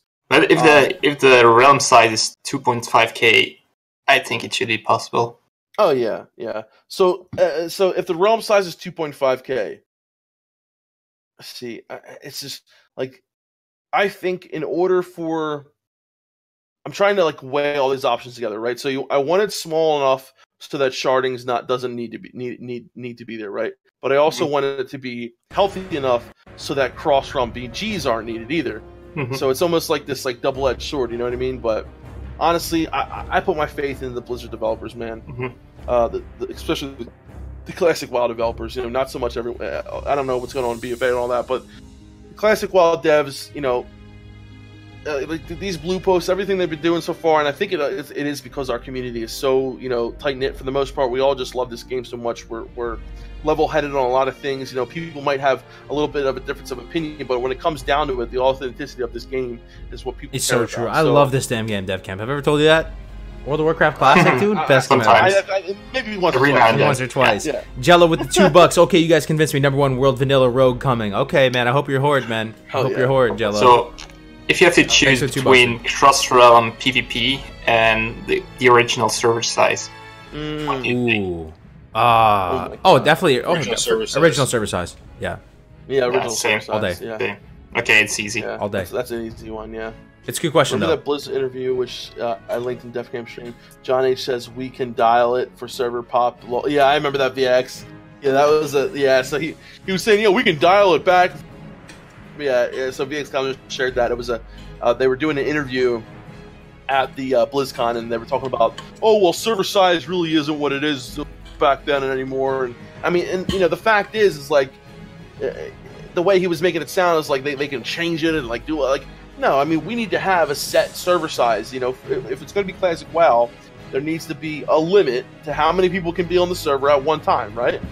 I mean, you know, that's how I see things. Otherwise, you're talking about sharding. I mean, in my opinion, right? Otherwise, you're talking about having sharded realms and you know what I mean? So when you talk about it like that, is there another option? The other option would have been sharding, and that's not going to happen. I mean, they only said it would happen in the leveling process, right? So we're not talking about sharding, you know, all of friggin' Classic. That better not fucking happen. So, dude, it's gonna be a fucking era, dude. This is the fresh. This is not just fresh. This is the fresh. This is Classic WoW launch again, dude. Like we get to go back and be there at day 0 again, dude. It's gonna feel otherworldly, man. Once we're finally at the login screen, and we're doing this for real. I can't tell you how many times we've run like 1 to 12 or 1 to 20 Defcamp. Like it has been, you know, so many hundreds of hours at this point to min-max an experience that's gonna take a couple hours to complete. Like, dude, I don't know, man. Yeah. I'm so excited for it, man. Like, I honestly I can't wait to create that character, log in for the first time, and just start leveling and just start building my character up, doing my first dungeon. So here's the thing, right? I do want to get ahead of the pack and level relatively quickly, but I also want to experience everything, right? I want to do dungeons. I want to do all the dungeon quests. I want to get all the awesome gear, but I also want to, you know, so that's my thing is I'm going to have to play a lot, right? To maintain, to be ahead of the pack, but also enjoy myself. But I'm telling you right now, my first alt, when I make my first alt, I am taking my fucking time and smelling the roses with him. Because I really enjoy the leveling process. I really love, you know, just playing with friends, you know, messing around, exploring, getting some exploration, maybe joining a raid with other low levels. And this is something that's going to be really cool and distinct in Phase 1. And we did this on launch of another server, right? You can join a raid with other people who were like level 20 to 30, right? And raid, say, Menthil Harbor, right? And do a raid in Menthil Harbor knowing that there's no 60s that are going to come and ruin your day because no one's level 60, right? So you have power in a sense of the more people you have, the more power you have because there's no one out there who's like level 20 levels higher than you. So I think that's so unique in Phase 1 to be able to do these really cool things, these like exploration things where you don't have to worry about someone getting on their main and killing you. So that's what I'm really looking forward to in Phase 1, where it's just going to be an all-out shit show, an all-out battle. This is stuff that's never been available on private servers too, dude. Defcamp, like Phase 1 with no dishonorable kills, like doing raids on cities, and oh, dude, it's going to be crazy, man. Yeah. So I mean, the world PvP shenanigans is going to happen between what is it, Phase 2 and Phase 3, right? That's when they released the honor system. Oh my god, dude! Phase 2 is going to be insane. So the launch of Dire Maul and the PvP honor system together, just, I mean, I don't think people realize how much of, and I've said this so many times, but how much of a shit show the Dire Maul complex is going to be. Like, there's going to be people waiting there for people to get in the Dire Maul. I have a question for you, though, Defcamp. Why does this game never get old, though? I don't understand. Why does it never get old? I can watch a movie like one time, second time I watch it, I'm like, it's pretty good, but it like has diminishing returns. Why is this game so good? I don't understand. I think honestly it's like the stories within there, right? Because like I'll watch a video of Great Wizard or Perplexity and just watch them play. I don't even have to play the game to get me hyped, right? And just looking at how much, you know, uniqueness there is to it, how much, you know, doing this one play, understanding that, you know, what he just did right there was amazing, and understanding all the there's so much nuance involved in this game. There's so much little things that makes it all together. It's the lore, it's the world, it's the stories, it's, you know, the community, it's the amazing, you know, PvP aspects of it, everything that you can bring to the table, because you can create it yourself, right? You can bring things that you like to it, whether it's engineering, whether it's this, you know, the knowledge that you get, because I'm learning every fucking day. Even though the game is 15 years old, there's still things that I don't know about it. That's why it never gets old. Dude, we're still learning stuff every day.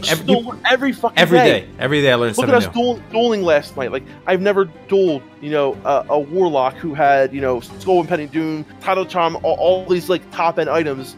And now I was dueling at, like, this high-end, like, you know, where high-end, and it was a totally different meta, right? Totally different than dueling people out in the world and people who don't have all these items. So it's like, you know, two different things, man, and it never gets old. It never gets old because there's still always something to explore every day.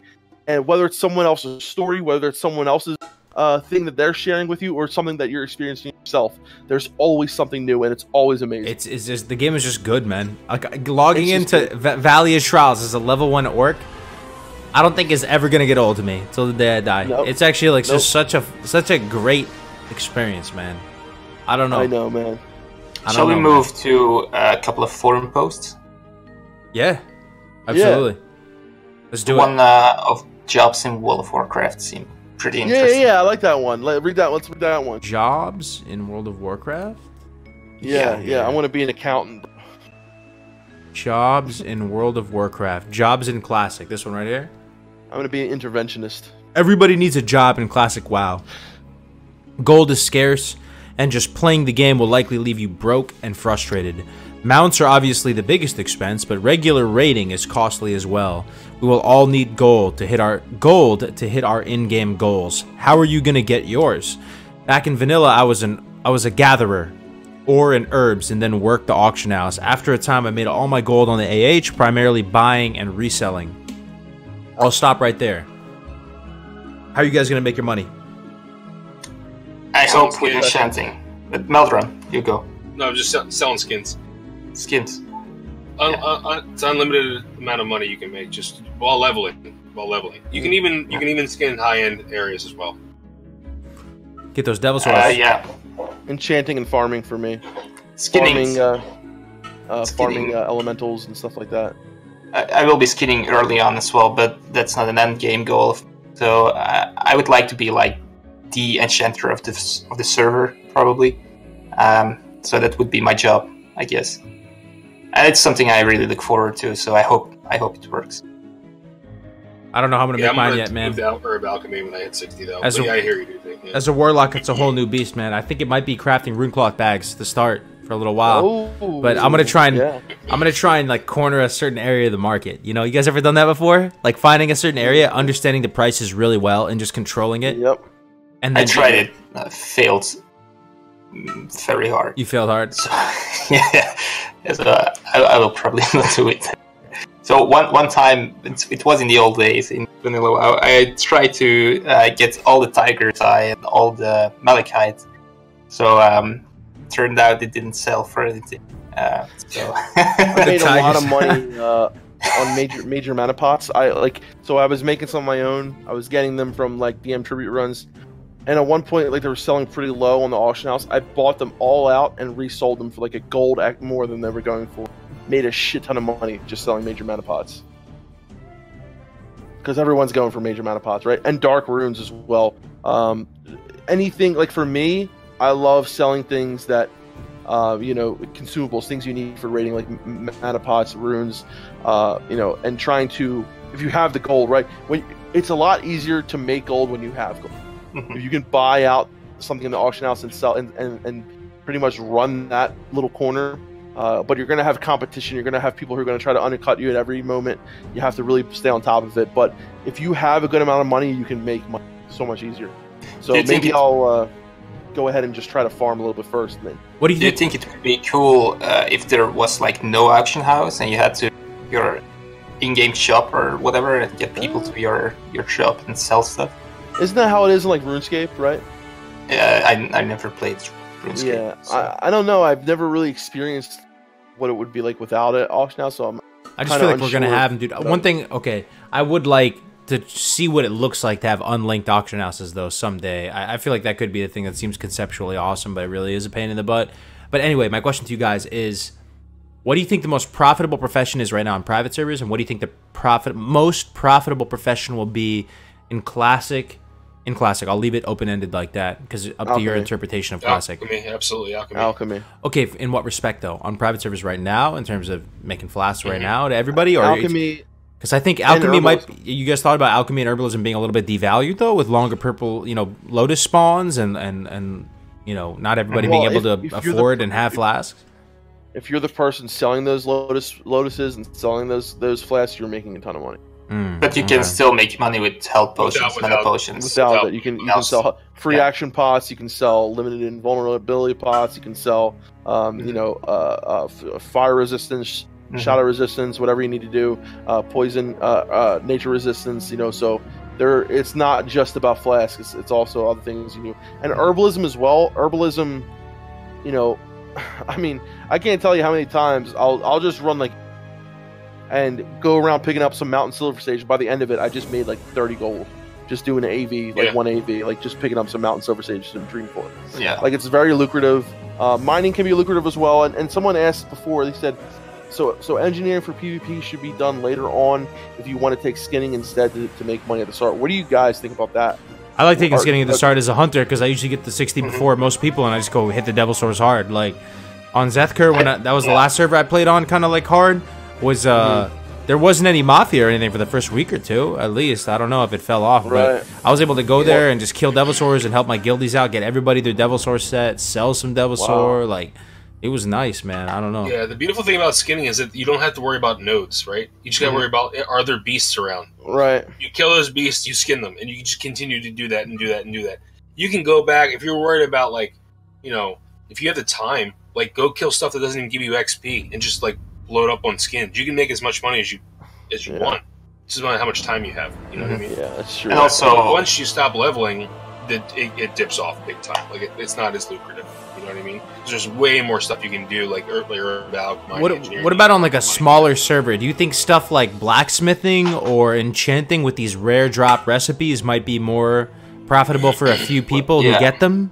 Yeah, there's a spot for every profession, but I think like something like alchemy, many people can be alchemists, make money of it. Something like blacksmithing and enchanting, you only need a few, because only a few people need those items. It's only the high-end traders. So and then that gear becomes irrelevant as the server ages too. So urban has people making money at any time.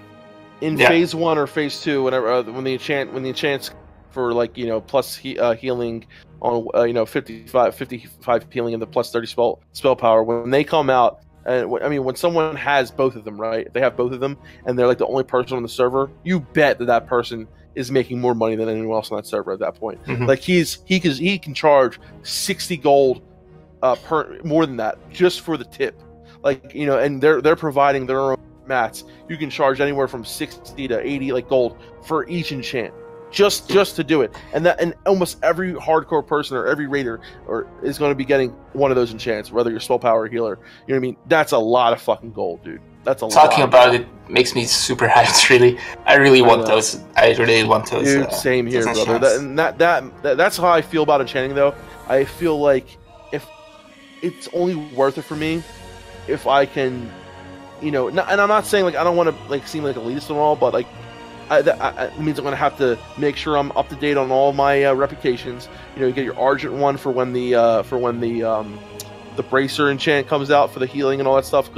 So you got to make sure you're up to date on your reputations. If you get the drops, things like that, you got to know beforehand. Set this out for the guild. Like, I'm going to be the guild enchanter. If I'm not, then I'm probably not going to take enchanting. That's how I feel about it.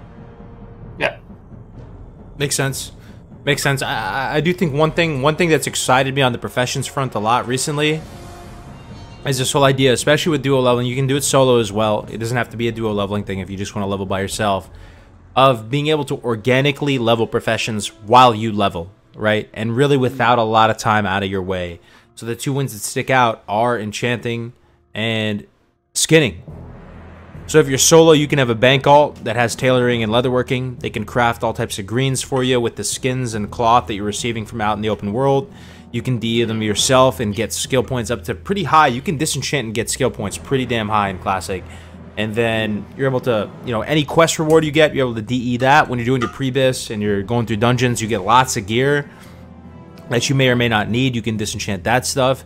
And I feel like that there's a way to power level both skinning and enchanting so that you hit 60 and you have these professions already leveled up and without much cost to efficiency.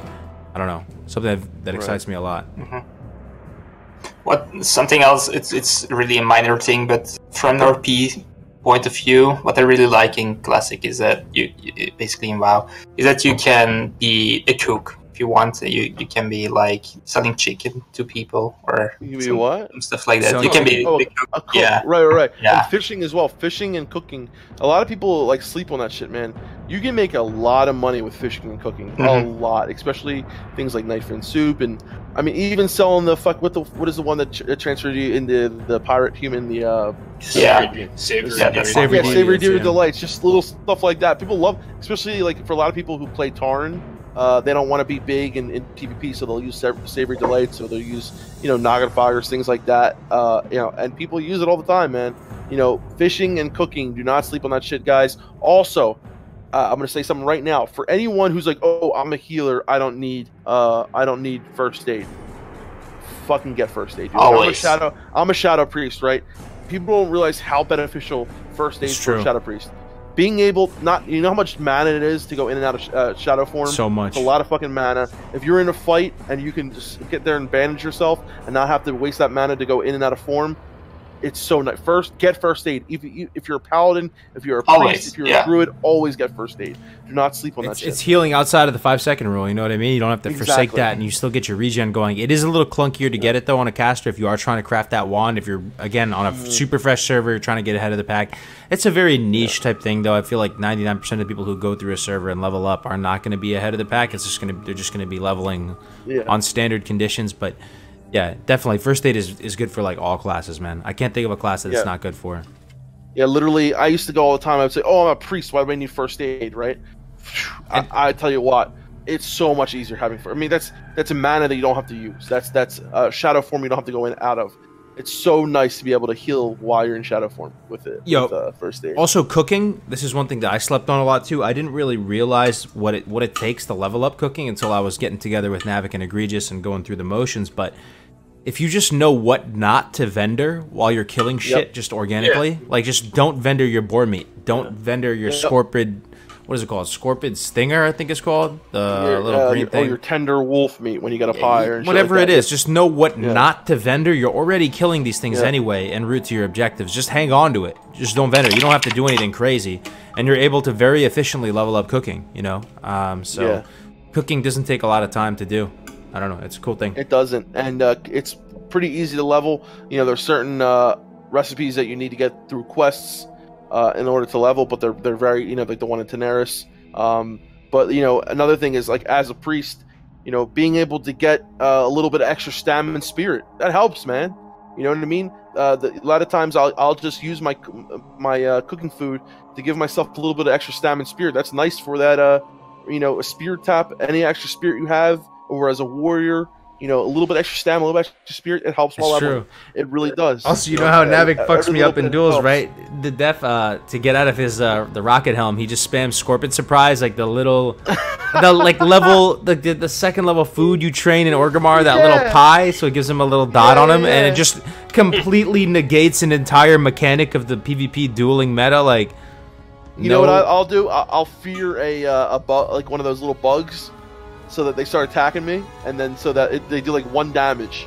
There you go. If there's like a bug near it, you can just like you know, if you're a warrior, you can use your like demoralizing shout or something like that, and get them to start hitting you, so that when you rocket helm you or something like, or polymorph you, they do like 1 damage to you. So it's only like 1 damage, but you have to be near a bug or whatever. Yeah, it makes sense. There's all types of weird finesse plays, like even that little squirrel thing that you can drop and like rocket helm or charge too. You know what I'm talking about? That a little it's not a mechanical squirrel. A dig rat. That's it. The dig rat. The dig rat. Yep. Dude, there's so many cool little things like that. Like, dude, if people think that vanilla PvP is not like vanilla PvP is probably one of the most amazing, just nuanced, like in-depth, you know, versions of PvP. It's amazing. That's the future of Classic, amazing. Man. I'm telling you right now, it's the PvP. I think the PvP is going to hold up, and it's going to be a really good PvP platform. And there's 2 things I'm really excited to when it comes to Classic. You know, obviously going through the content with you guys and building the community is the #1 priority. I want the game to be a success. I want us to have the most awesome community, to wake up every day and just be so excited to live life and just get to chill with you guys and do content with you guys. That's obviously #1 for me. But championing a speed leveling community is something I'm really excited about, and also helping contribute to the PvP scene and showing people that Classic WoW has legitimate legs to stand on as a competitive PvP game, and it's actually really exciting to watch and experience and play. And, you know, even more so than the PvE content, I think the PvP stuff has a lot of potential. I tell you what, Kargoz, I watch videos all the time, like a Great Wizard, Perplexity. You can literally sit there and watch a video, and like I find myself pausing every single second to see, oh my god, look what he just did right there.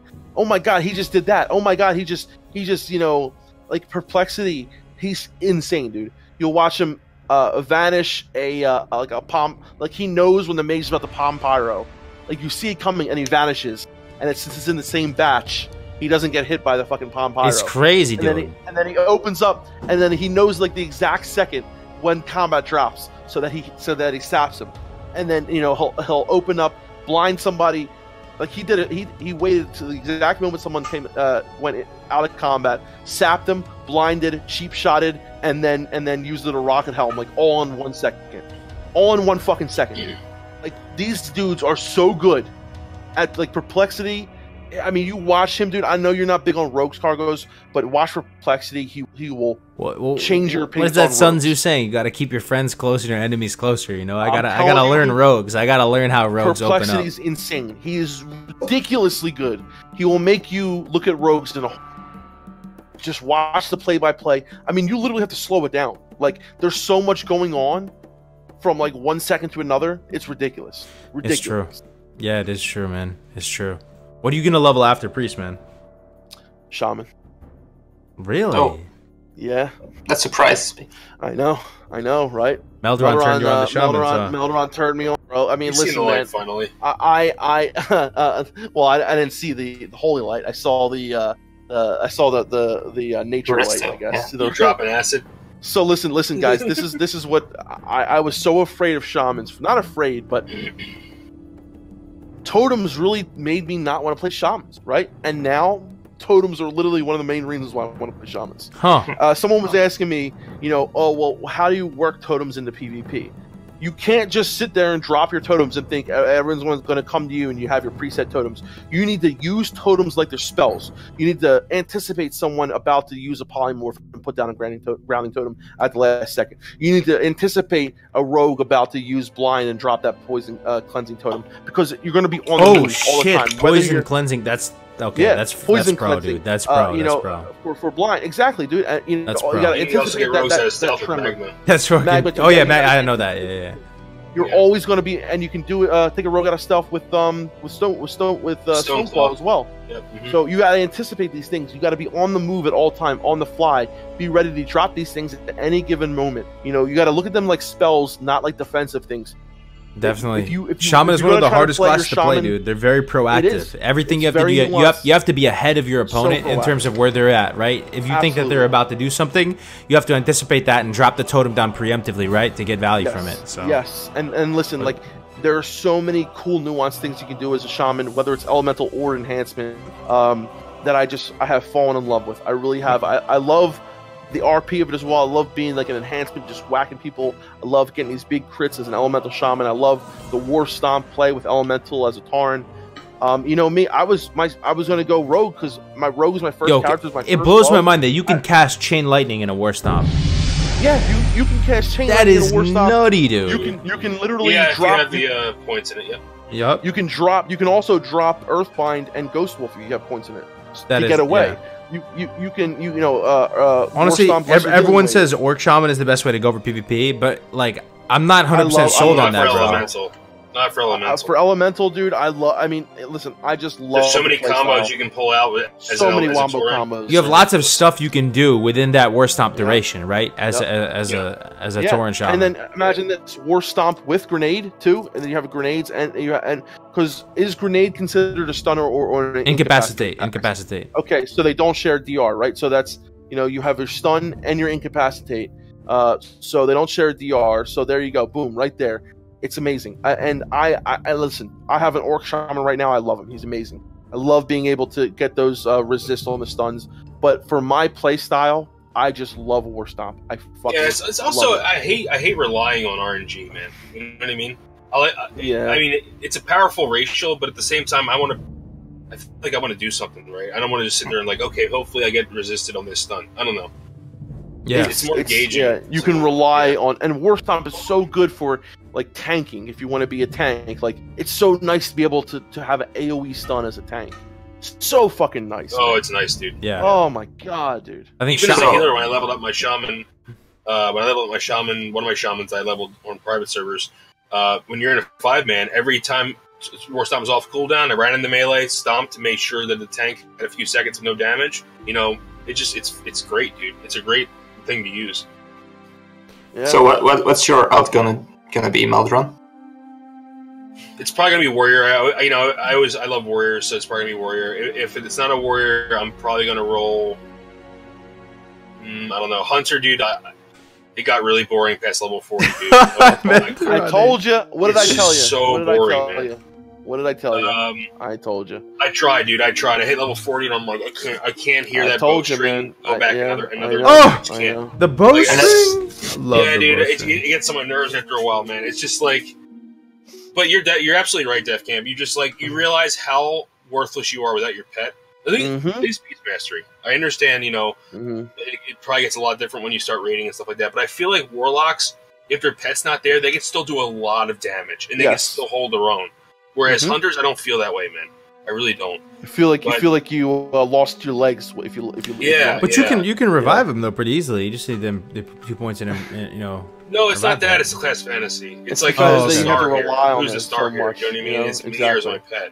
Yeah, I got like, you. I don't know, but I love warriors a lot. If it's not warrior, it's probably mage. I also love mages. Yeah. So. Oh, I did not know Warriors that. are really grown on me, man. Yeah, Warriors are really grown on me. I've really had a lot of found respect for warriors. So you're going shaman. You're going shaman first, then warrior after. So then your alts, Melderon. you can duo level. You can duo level shaman warrior. You cut out there, Melderon. Right, you're going shaman, right? Defcamp after priest. Yeah, shaman. I mean, I'm still very definitely shaman, but I'm also gonna have a paladin and a rogue as well. So yeah, I plan on having a lot of all.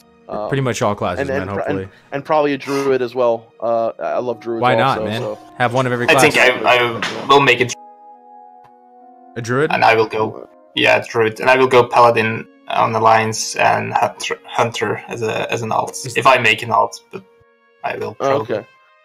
Yeah. Well, so where is druid gonna be an alt for you or no? Well, it's on your server, so right, so you'll have that with us. Okay, yeah. Okay, cool. Hell yeah, dude. Dunedain's gonna be on our server in some capacity, dude. That's awesome. Well, you, Kargoz, what's your first alt? It's gonna be Warlock, and then it'll probably be Hunter. Yeah. Yeah. I mean, God, dude, I don't know. Yeah, it'll probably be Hunter. And then probably Warrior after that. Nah, I mean, I want a mage too at the same time, just for the utility. I don't even like mages, Defcamp. So I don't like the class fantasy of mage. It doesn't appeal to me much, but they're just good. Yeah, they're just so good. Like I almost want to level one before my warlock, dude, because it's so good. Like if I were able to just level up a mage first, I feel pretty confident in being able to AoE grind up super quick and then be able to dungeon mob tag. So useful, dude. I would just dungeon mob tag all my alts. Every frigging situation. Every situation. You will never not be invited to something as a mage. Like every dungeon group I form, I try to get a mate. I always try. They're just good. Just because they're so good. Even if there's no polymorph. You get free food and water, you get teleport at the end, you get, and you get good damage. You get AoE damage. You get, massive big plays. You're a playmaker. If you think about it. You get freezes, you know? I never met a mage player who regretted going mage. Did you ever meet someone like that? No. I never met them like that.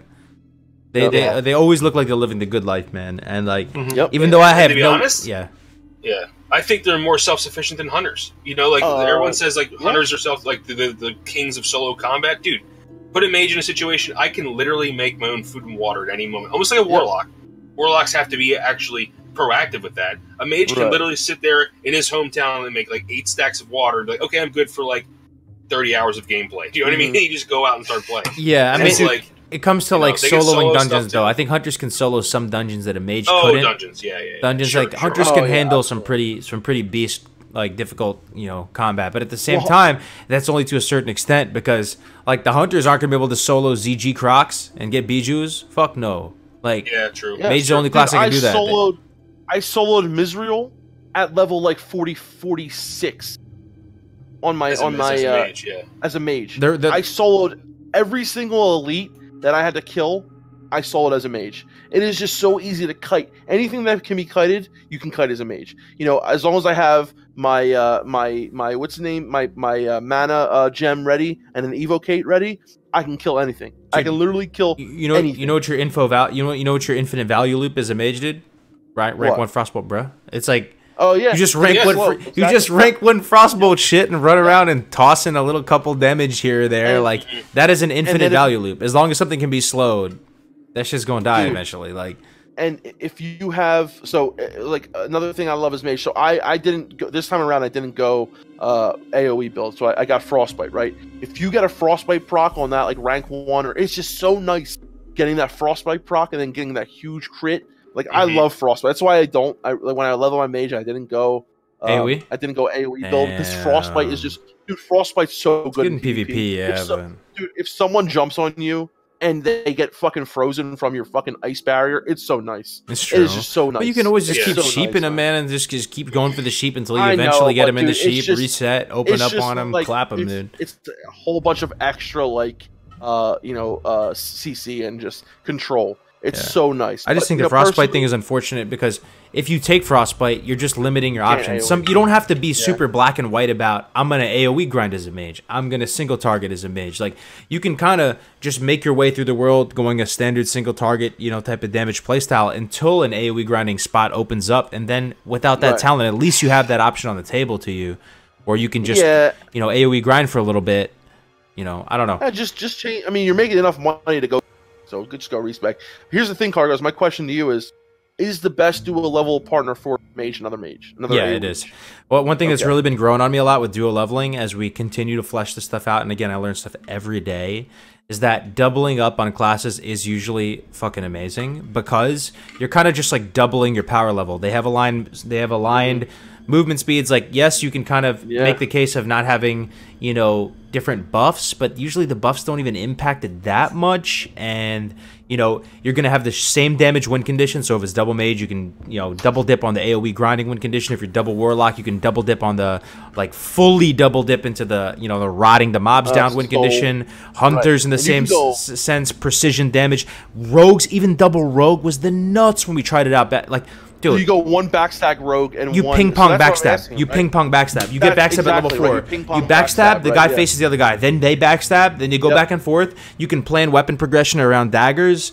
You can. It is double dipping into double of the same class is really, really strong. So, what about like a fire mage and a frost mage or I would go arcane frost. I was talking to North about this. If you wanted to go double mage, I think double mage is probably the theoretical god tier duo leveling just powerhouse. One going arcane. Arcane does so much damage, dude. Arcane explosion does insane DPS. It is the nuts. So one arcane, one frost would be like probably the ultimate bis god duo leveling.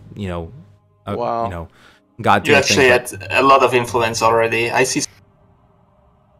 What's that? Searching partners. You have a lot of influence on the community. I see many people talking about it, about the dual level. Oh, wow. Good. Look at that. That's good.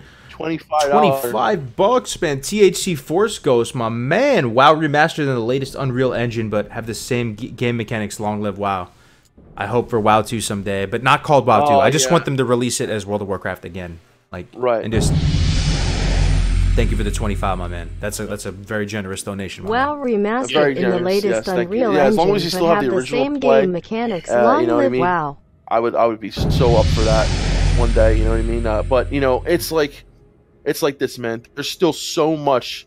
Like we're doing all this, theory crafting and talking about all this. But when we start playing the game, we're gonna be literally finding out something every day. You know what I mean? Like. It's going to be beautiful, Kargoz. It's, I mean, all you guys here, it. Dunedain, Melderon, you guys have done so much, in-depth look into your classes and what you love about it. And it's just going to, every day you get to play the game, you learn something else. And you learn, even if it's just something small, right? Like totem placement or like figuring out the whole, when talking about, I loved when you were talking about the earthbind kiting and all this stuff. And these little things that are just so useful, such little nuggets, so much impact your play. Like, Melderon doing the shaman tanking thing this time around. Like, I'm just so excited to try these things out, to have fun, and to play this game together. The most exciting duo leveling combination, and it's a testament to everything we've been talking about today. The thing that blew my mind the most out of the past weeks of hitting the lab and trying to figure shit out was the whole idea of the duo warlock leveling, in the sense that 2 warlocks are leveling together and they don't use their pets. How strange is that? How strange is that? I love it. They don't use their pets. Your imp just sits there in phase shift, and you just... This is the Dark Pact build, It's the Dark Pact, Curse of Exhaustion, infinite value loop, literally non-stop moving, 2 rows of warlock dots on mobs. You actually legitimately have infinite resources. Like, it is legitimately infinite resources. Because your imp regens so fast, it has so much spirit on it that you I want to see this in effect, man. Because I'm having trouble just seeing how I understand it, but I just really want to see it into effect. I want to see it You gotta make a video on it, bro. But once the game comes out, man, you're gonna be seeing that, man. That's literally what I'm gonna level as duo warlock. That's my preferred thing. I can go warlock priest or warlock at this point, but I'd prefer warlock. Now, what about pre-40 though? What about pre-40? Pre-40, I still like warlock. We've been speed running 1 to 12 warlock and Duratar, man, and you can do it is faster to duo level than solo level, and I've done both runs playing it near optimally to my mind right now, and you get an acceleration, and the times are somewhat comparable between solo and duo, at least in the early levels. But here's the crazy thing: with duo, you're set up with the wand, you're set up with greens, you're set up like you're good to go. There's higher margin for error. Solo, you can get a comparable time, you know, to get that same level, whether it be 12 or whatever, but you're not going to have that wand as fast, and it's just, I don't know. Duo is the nuts, man. I love it. I enjoy it a lot. Even starting from level 1, that's the thing too. Starting from level 1, even from level 1. So my question, I always wondered that if you're duo leveling, are there times where you just have to grind mobs, or you're just doing quests? You're doing your most efficient quests. There'll be certain times where you can grind mobs. You know, like there's certain areas that are there certain quests you want to stay away from though, like gathering quests? Not necessarily. If you know how to do the quest and you just very decisively go, yeah, this is a pain in the butt, but we're gonna knock it out. You'd be surprised at how fast it goes. Mobs, right? Yeah, if you're killing stuff the whole time, you'd be surprised at how fast it goes. Yeah, you'll have some, but a lot of quests are shared quest rewards. Defcamp, you'd be surprised. Yes. Some of this stuff, like Crom's amulet, you know, on those crocs on the river, that's shared, bro. Like, you know, some of these quests you would think would be a nightmare when duo leveling, but they're actually not. It's actually complementary. It accelerates the rate in which you can complete these quests. And in my mind, like, unless you're playing at the super S tier, God tier, wizard tier, AoE comps, like, you know, Pally Warlock or Duo Mage, you're going to be getting most of your XP from questing. Like, you're going to be trying to quest as efficiently as possible. And Duo, having 2 people there is going to accelerate the rate in which you complete these quests. So, and then you're also going to be killing stuff at more than 200% increased efficiency if you have another partner there. You're just, you're double dipping. Like, 1 row of Warlock dots may not kill the mob, but 2 rows will just absolutely annihilate it. So, I don't know. Especially if you know how to find these, really benefit. The other thing is that when you're going for a weapon upgrade, like if you're a warrior, if you're like warrior shaman, like if you're going to do that with your brother at some point, the fact that both of you can get a guaranteed weapon upgrade and you can double dip into that power spike makes it even more compelling of a case to go out and get that and to go run that dungeon.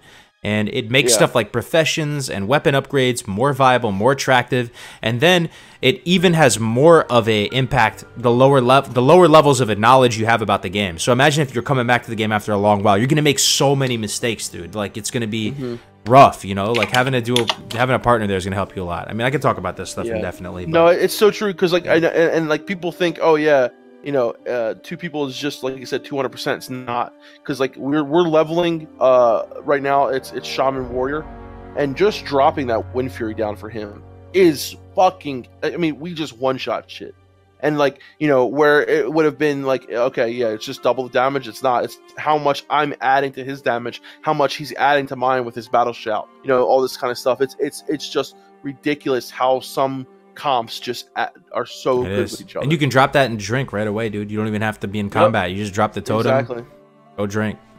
Yeah, it's amazing. It's crazy. It's crazy. So I love it. Like, I was wary, especially about like, okay, aren't there some quests maybe we should stay away from? But honestly, just like you said, as long as you're killing shit and you're getting XP, you're good. You're good. Yeah, you're absolutely you're good. All right, you guys want to wrap up? Any final thoughts? Sorry. I'm not going to do a level, so I don't. I think I'm going to enjoy myself more if I solo, and I don't have to have a schedule with someone. So I might do it in an out. Just gonna play, man.